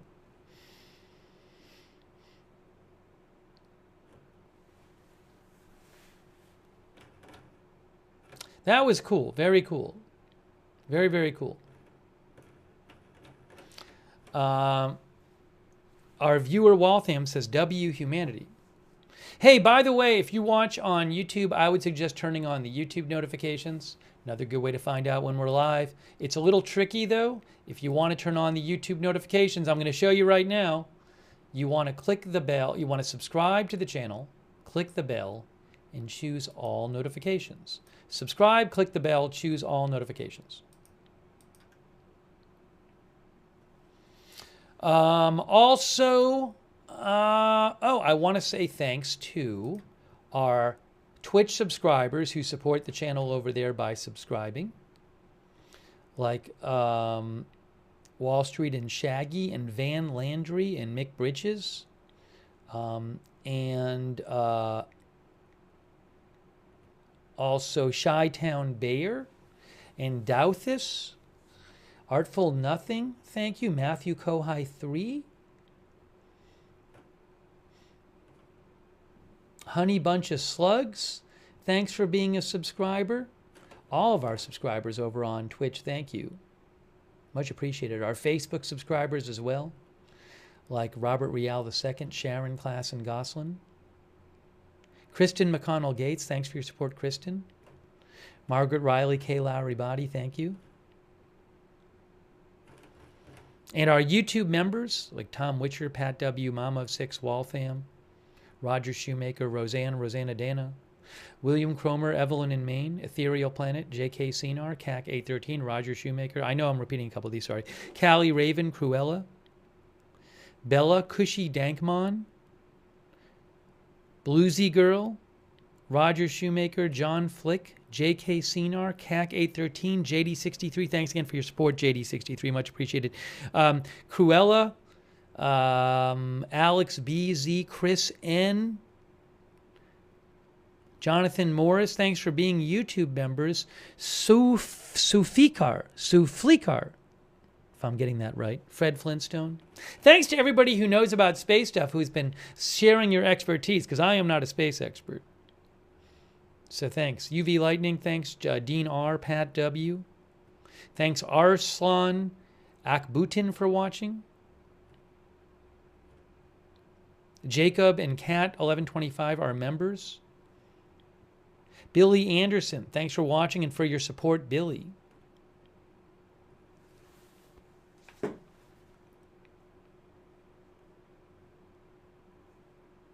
Yeah, thanks for the stars. Billy Allen. I think I thanked Billy Allen before. Billy Allen, thanks for the stars. Jessica Santana and Kristen McConnell Gates again. Brendan Bruman, thanks for watching. John Richards, Jake Miller, Kirby Cousins, Audrey Burbank, Cecilia Romaine Davis Springer, who says, so exciting. All right, guys. Well, we're wrapping it up. Pre-breakfast of banana says, we did it. We made it to space. Thanks, Strong One, for watching on Twitch. Gina Pina, Justin Winters. All right, guys. That is it. TFB says, big win for SpaceX. Just checking one more time to see if Elon posted. He didn't post again in the last hour, so I'm sure he will. Great job by SpaceX. All right, guys. It is time. It is time. Hey, if there's a big story tonight, we'll come back on the air and cover it. So, again, it was really fun watching with you guys. I enjoyed it and enjoyed watching the test flight and the next I intend to cover the next Starship space flight as well. Bella says, incredible, very exciting future. Thanks, Pooh Jackman, for watching from New South Wales, Australia. Thanks, Biz Ferrets, for watching as well. Jacob Toth says, big win for humanity. All right, guys, that is it. You have been watching our live coverage of the SpaceX Starship 10th test flight. They call it a flight test, I believe. If you missed it, you can rewind and watch it, all right? So thank you so much for being here. Really appreciate it, and we will see you soon with more live breaking news coverage right here at Agenda Free TV.